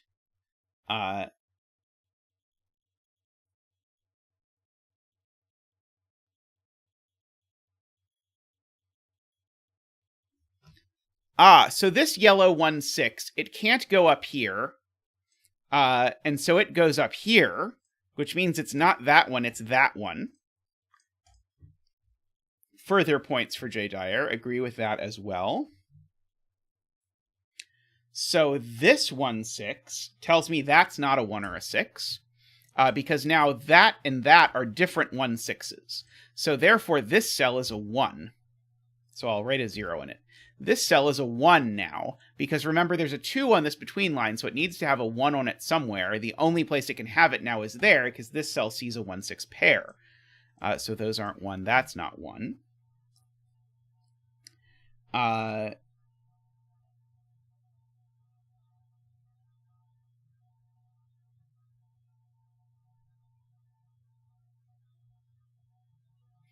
So what do we have left to place in this column? We have another 2-5 and another 3-4. But if I put a 2-5 on this line, I would need a 1-6 here. And I can't have one, because this cell sees both 1 and 6. So I can't put the 2-5 on this line. So this is the 3-4, and this is the 2-5, and this is the 2-5. But now we have finally disambiguated this, because now this can't be a 2 anymore. So that's the 5. And it's the same as that one, because this is now a 2, a 1, a 3, a 4. And that's a 5. So the thing to note here, let's see. So Ambrose is asking me to go over that slower.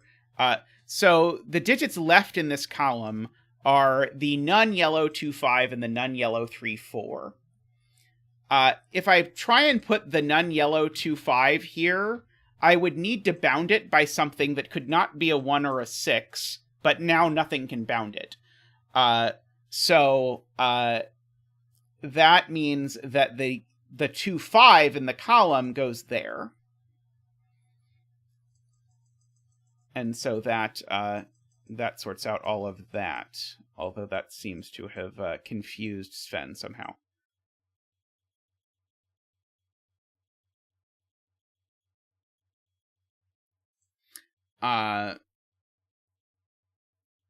Oh, why couldn't it be bounded by the 2? Oh, you're right. It could be bound. It could be a 2 being bounded by that. Never mind. You're correct. I was off there. This is certainly the 1-6, though. But this is always a 2 or a 5 if you look at the row. So let's look at the row instead. Because this Renbon is a 3, a 4, and either a 2 or a 5. That means the other digit in the row is the other 2 or 5. But therefore, by the row, this cell's a 2 or a 5, but the between line has a 2 on it, so it can't be a 2, so it's a 5. And so this is 2, 3, 4. That one's not a 2. These are 1, 5, 6. That one's not a 1.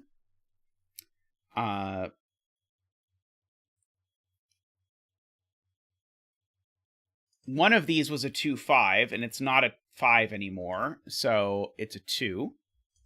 So one of these two cells is a 2. This can't be a 4 anymore because of the between line. Because I can't put a 1, 6, or a 5 to bound it. So this, in fact, is not a 4. It's a 3. These are a 2, 4 pair. I suppose I could have just said these are a 2, 3, 4 triple. What order do you put those on in a between line? And that would have made my life much easier. But what do you know? We're not doing it the easy way. We're doing it the educational way. So we get all of that. This certainly isn't a 1, which was Jay Dyer's earlier point. So that is a 1.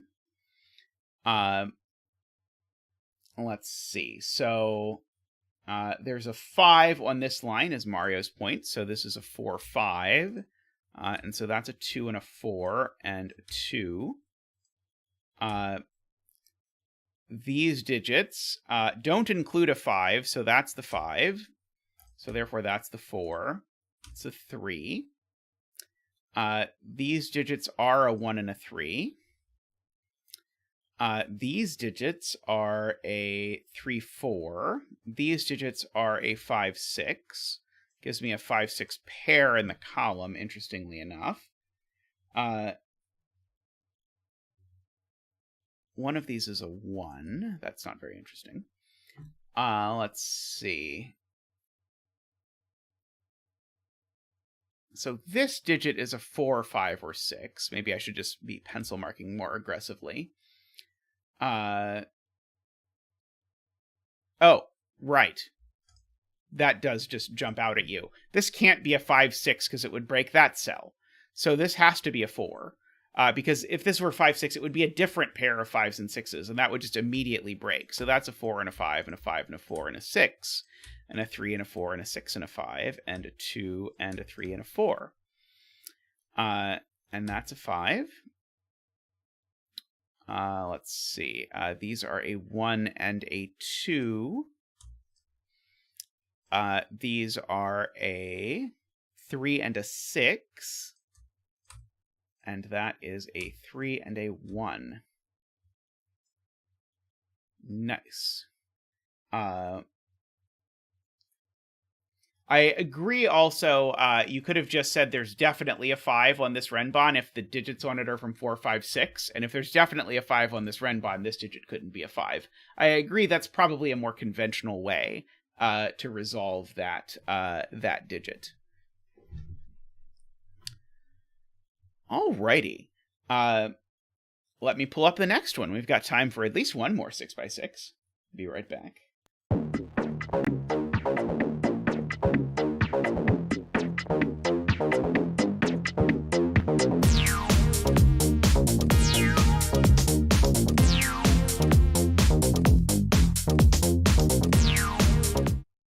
Alrighty, next up, we have a 7 lines puzzle by Florian. Yes, that was an excellent puzzle, Wisteria. That was the 2 3-length Renbons, the one that had to have a 1, 6, and the other one that couldn't because it would give you a sextuple and 6 digits was just great.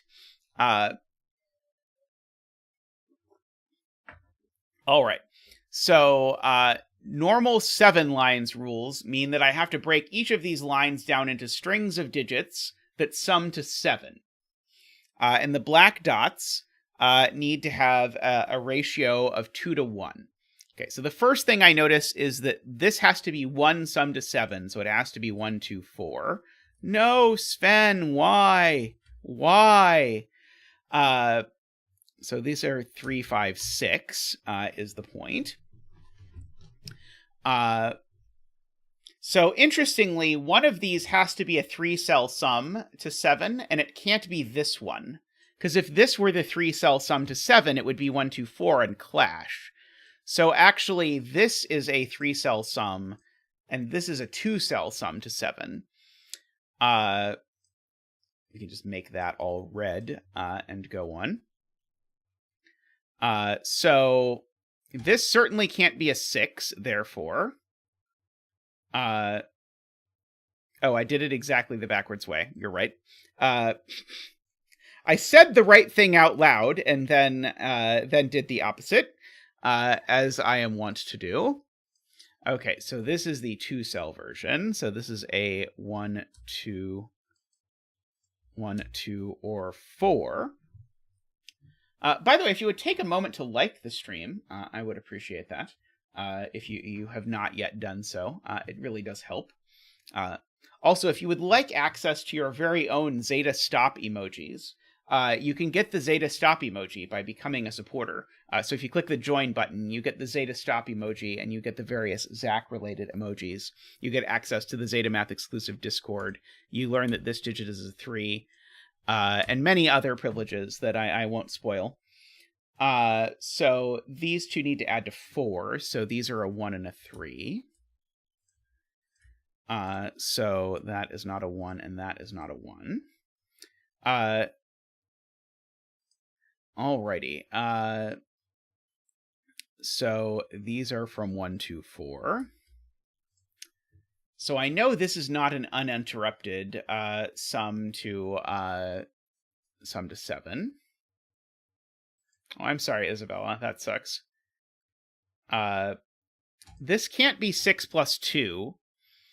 So therefore it must be 5 plus 2. So that's a 6. That was a good catch by people who were awake, which I was apparently not when I was looking at that.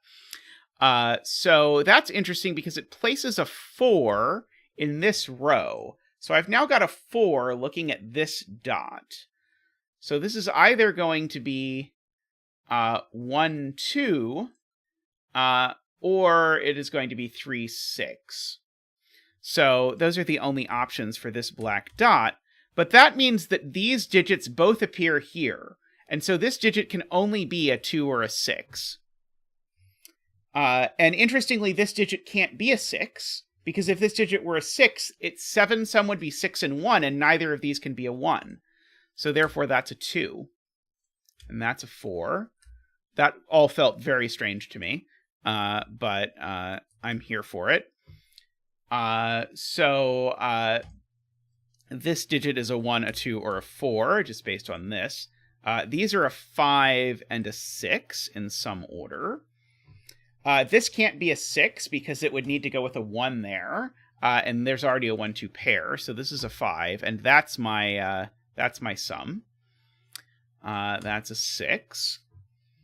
And so now either the entire rest of the line sums to 7, or this is a 3. So these are from 4, 5, 6.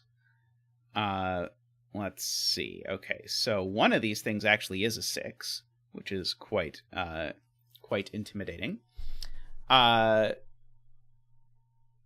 Well, one of these two is a 5, or that could be a 5. Never mind.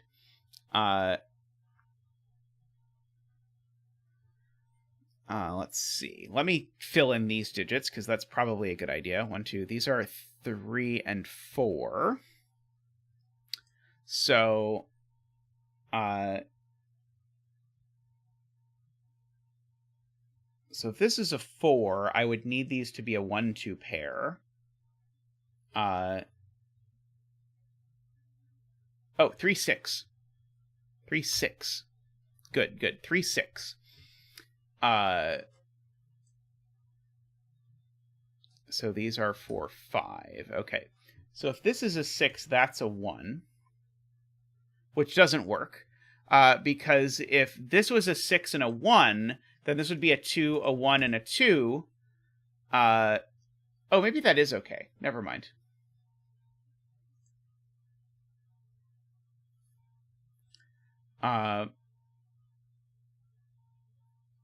It is true that this has to be, this can't be a 4-cell sum to 7. Not that that's not possible, but with this being a 4, it's not possible, because these already sum to at least 7.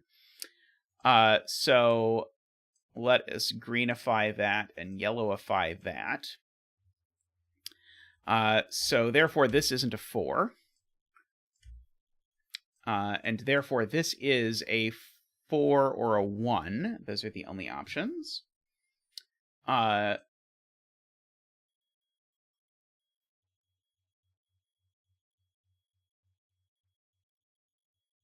So that is a 1, 2, 4 triple, Jay Dyer calls out, which has made that a 5 and a 4.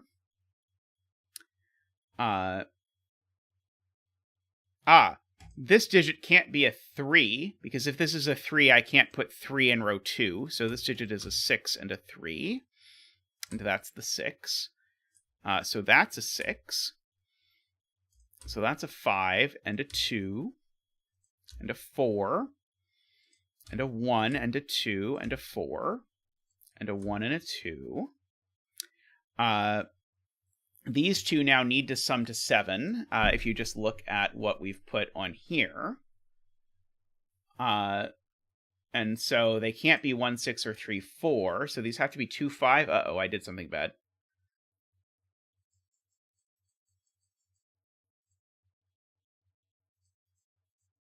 Oh.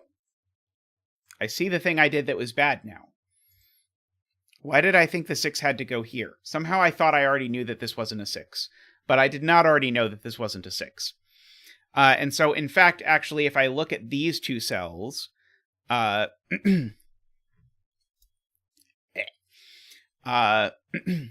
it possible that these two cells add to 7? Well, I guess maybe the way to look at it is, what happens if I try and connect the 3 this direction? Well, I can't make these 2 or these 3 add to 7. The only way this 7 line is working is if I make these 2 add to 7. So this is a 4. And now I certainly can't make all of these add to 7. So therefore, this is broken into 2 pieces. And so these two can't be 3, 4, or 2, 5. So these are 1, 6 in that order, making that a 5 and a 6. And the good news is that did go the opposite of the way I broke it before. So this is a 5. No, it's not. It's a 2. So that's a 1 and a 2, and a 4 and a 1, and a 2 and a 1. And so these are 3, 4, 5. So that is a 5, a 3, and a 4. And these are 5, 2, 3. So that is the 2, the 3, and the 5. Neat. I liked that a lot. There were many steps there that made me feel very clever, which I greatly appreciated. Just lovely overall. Delightful.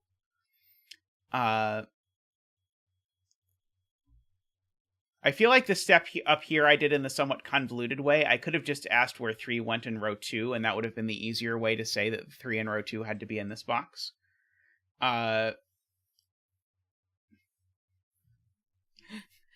Your comment presumes I solve puzzles off stream, which, given that I stream 12 hours a week, doesn't usually happen anymore. Most of the, I mean, unless you count setting, I mostly don't solve puzzles off stream. Not that I wouldn't like to, but, you know, there's only a finite amount of time, and the Factorio factory doesn't build itself. So, you know, these things happen.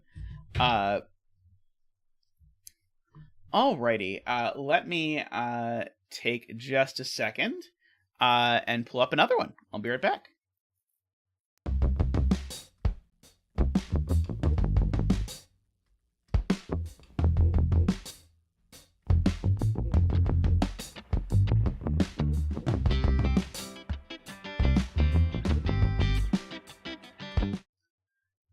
Alrighty, next up we have a 10 lines puzzle, but it is 1 line. Jay Dyer may have a monopoly on puzzles where there is only 1 total line. But here we go. So we've got to divide this into pieces that add to 10.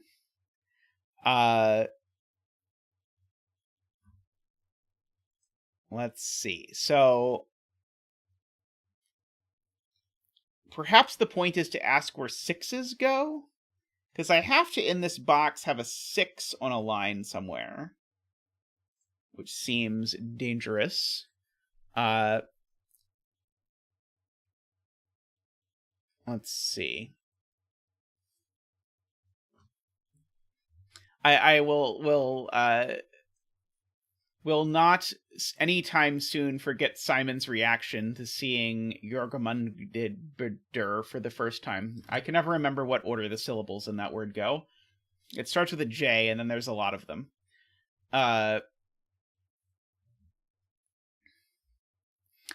So I guess, yeah, that's a good point. Maybe I should ask myself, what is the sum of the outies? Because the whole box, or the whole grid, sums to 126. That can't be right. Sums to 216. No. 6 times 21. No, I was right the first time. It's 126. So these, therefore, need to sum to either 6 or 16. That is the only options. I cannot get them as high as 26. If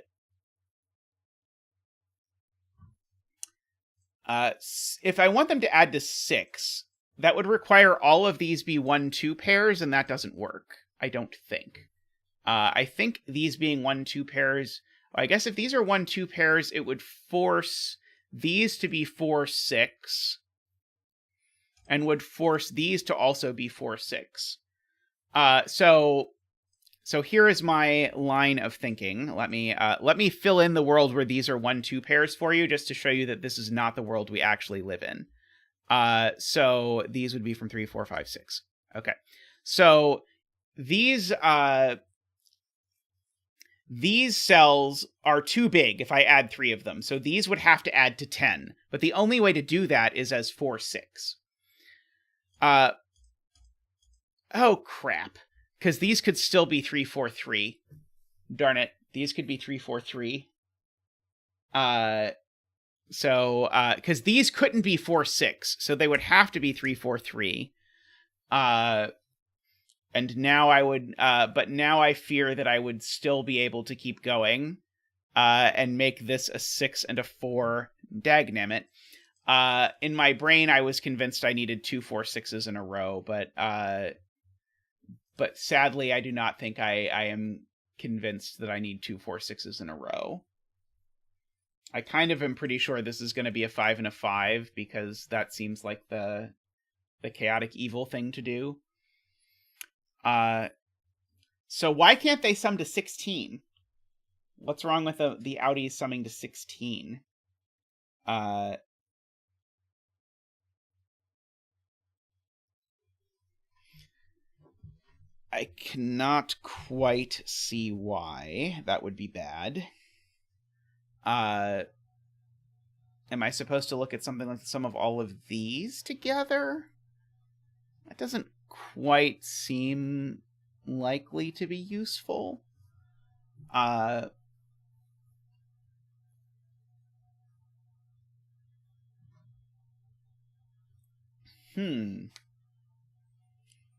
I feel like the fact that these add to 6 or 16 has to be hugely important. But I don't yet see which of those I think breaks, because I think I got quite far around the serpent, far enough that I kind of suspect the way I was doing it was correct, and that I now think we have to rule out that they sum to 16. But I feel like there's lots of ways they could sum to 16. What am I missing?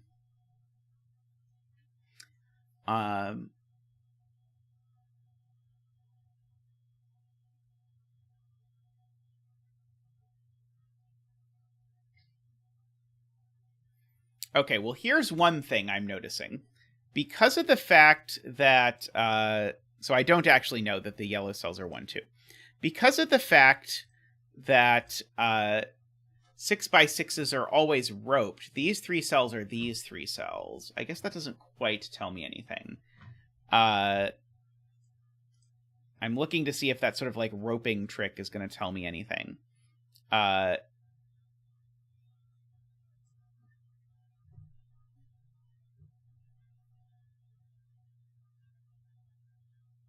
Because I feel like this is, I now feel like I think this is going to be a question of, if you have a 10 line or if you have a 10 sum somewhere, where does it get forced in other boxes?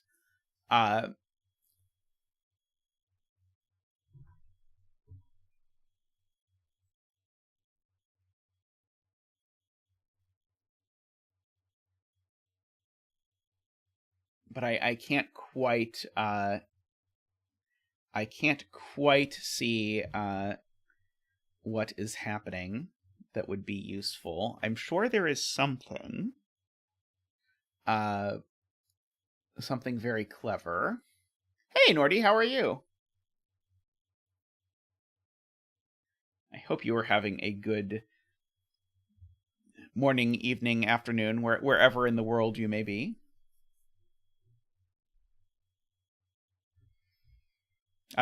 The puzzle of yours that I did last stream has definitely continued to live on in my mind, and I have thought about it a bunch of times since then. So I think that is cool.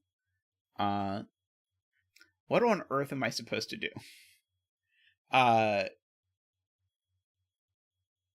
So if the yellow digits, I don't even know which one I'm trying to prove.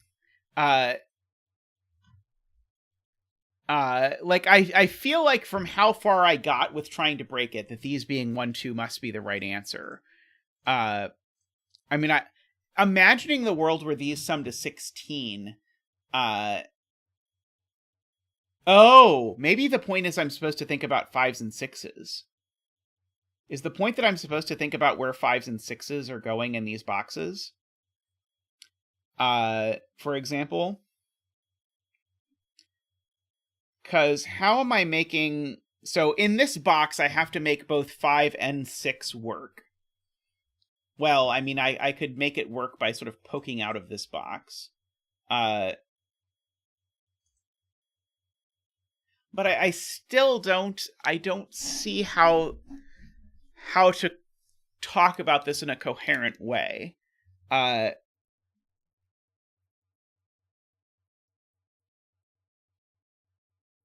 So I thought I was going to prove that it couldn't be 1, 2 corners by showing that there were going to be too many 4, 6s, but it turned out that you could exactly make this corner go 3, 4, 3, and so you could do this around the edge, and so if we do exactly that, then it seems good. Let's see. That's going to make this digit a 5. I can't imagine that's going to be a problem. I do not think.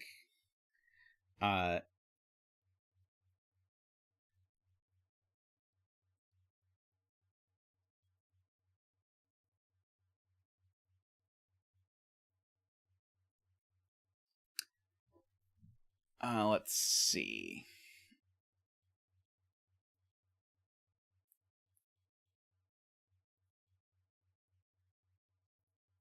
I mean, they can certainly cross boxes.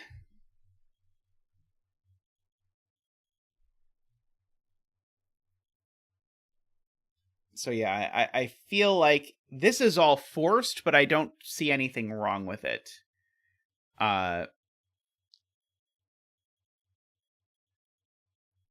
Like, I expect this would be 5, 5, for example.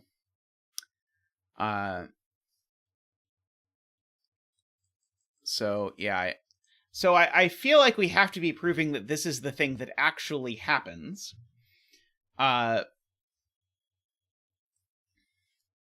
So, this line is 32 cells long. Maybe the question is to ask how many sums to... are we making? Because every 6 and every 5 is part of a 2 or 3 cell.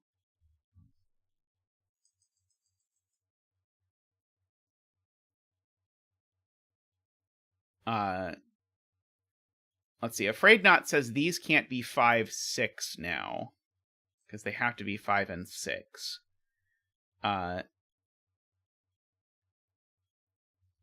So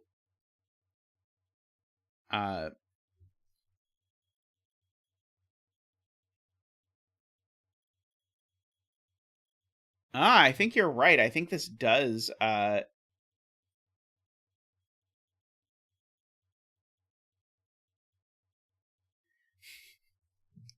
no problem, Jay. So I think this does break now, although I am now concerned about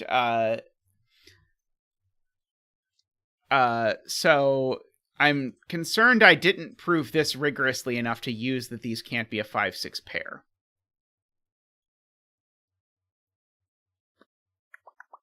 Did I prove rigorously enough that this was the only option?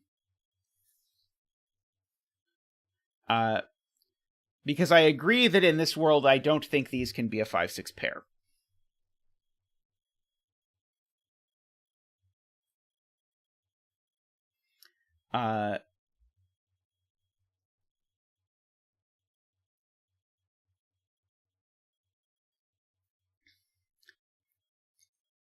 But that concerns me because I feel like oh,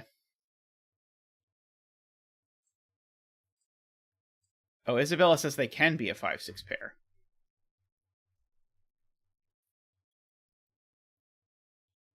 Oh, they can be. Right. Yes, they can be.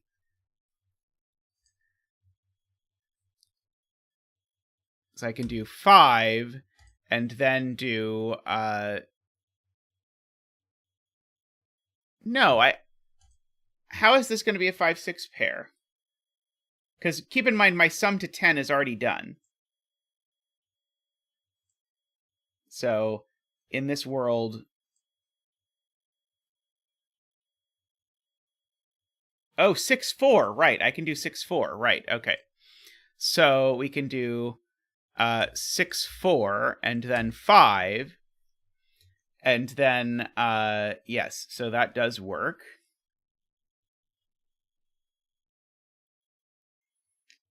And so then these just need to be either 2-3 or 1-4. But this is a 5 just by Sudoku. These digits are 1, 2, 3, 4, 5. 1, 2, 5. These digits are 1, 2, 5.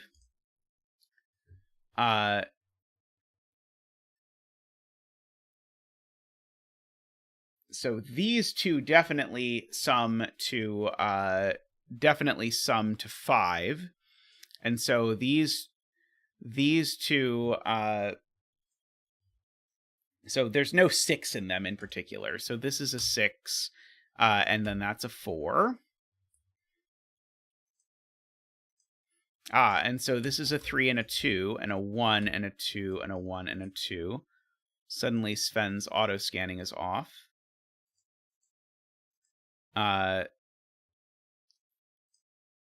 So these are not 2. This is a 3. These are 1, 4, and 6. Okay, so let's see. So we've made it up to here. So this has to be a 1, 4, and it has to go in that order. This is a 3. Well, afraid not. The setter admitted that they had not realized that the sum to 16 was possible. So I think we are meant to. I think given that fact, I think we are meant to just assume that the borders are a 1-2 pair, and then may or may not actually be unique after that. Because I think we're just going to solve the puzzle now. It is going to be very surprising if we come back and oops, this is a 5. This is a 5 and a 2. I think it is going to be surprising if it breaks at this point. Not that stranger things have never happened in the history of the world. That was my 6-1-3 now.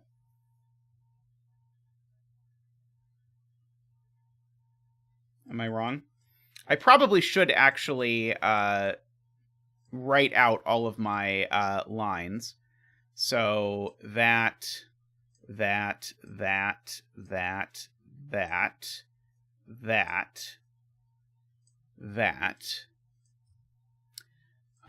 So that is a 1. So now these are so these are 2, 3, 6, and that one's a 3, just by that. And so these are 2 and 6. So these are a pair. That one's the 4 in the pair. That one's the 5 in the pair. So that's a 2. That's a 3. And people said it wasn't a 3. So that's a 2. This is going to have to be a 2 to make this work. Otherwise, this sum is not going to work. So that is a 6 and a 2. So that 4 and 6 work out. That 3, 5, and 2 will work out. This is a 6. So in order for this 6 to work, that can't be a 5. So that's got to be a 1, 6, 2, 1. Like that. And then these have to be a 5, 5 pair as suspected. Woo! I feel like if it worked out the other way, it would be nightmarish because you wouldn't know where to start. Because I think the corners could sum to 16 in a scadzillion ways.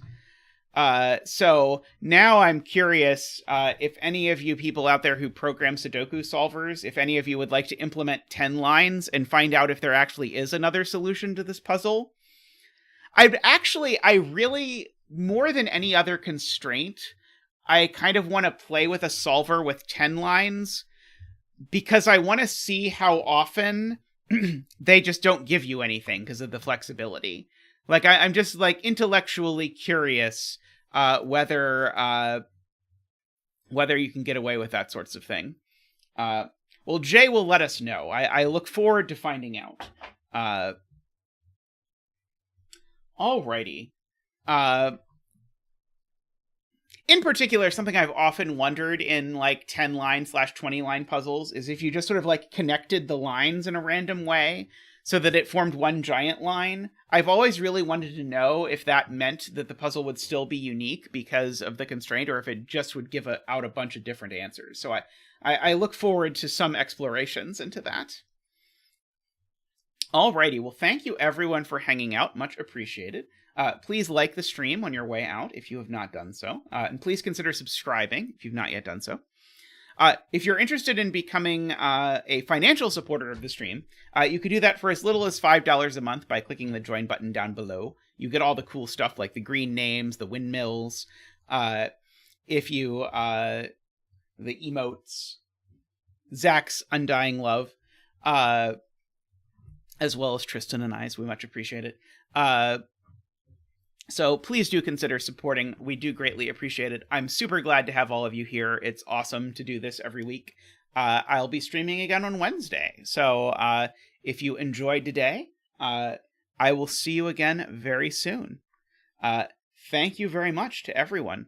Thank you to all the supporters who sort of keep the lights on around here. Although, sadly, not the heat on lately, but that's not on you. But thank you very much to everyone.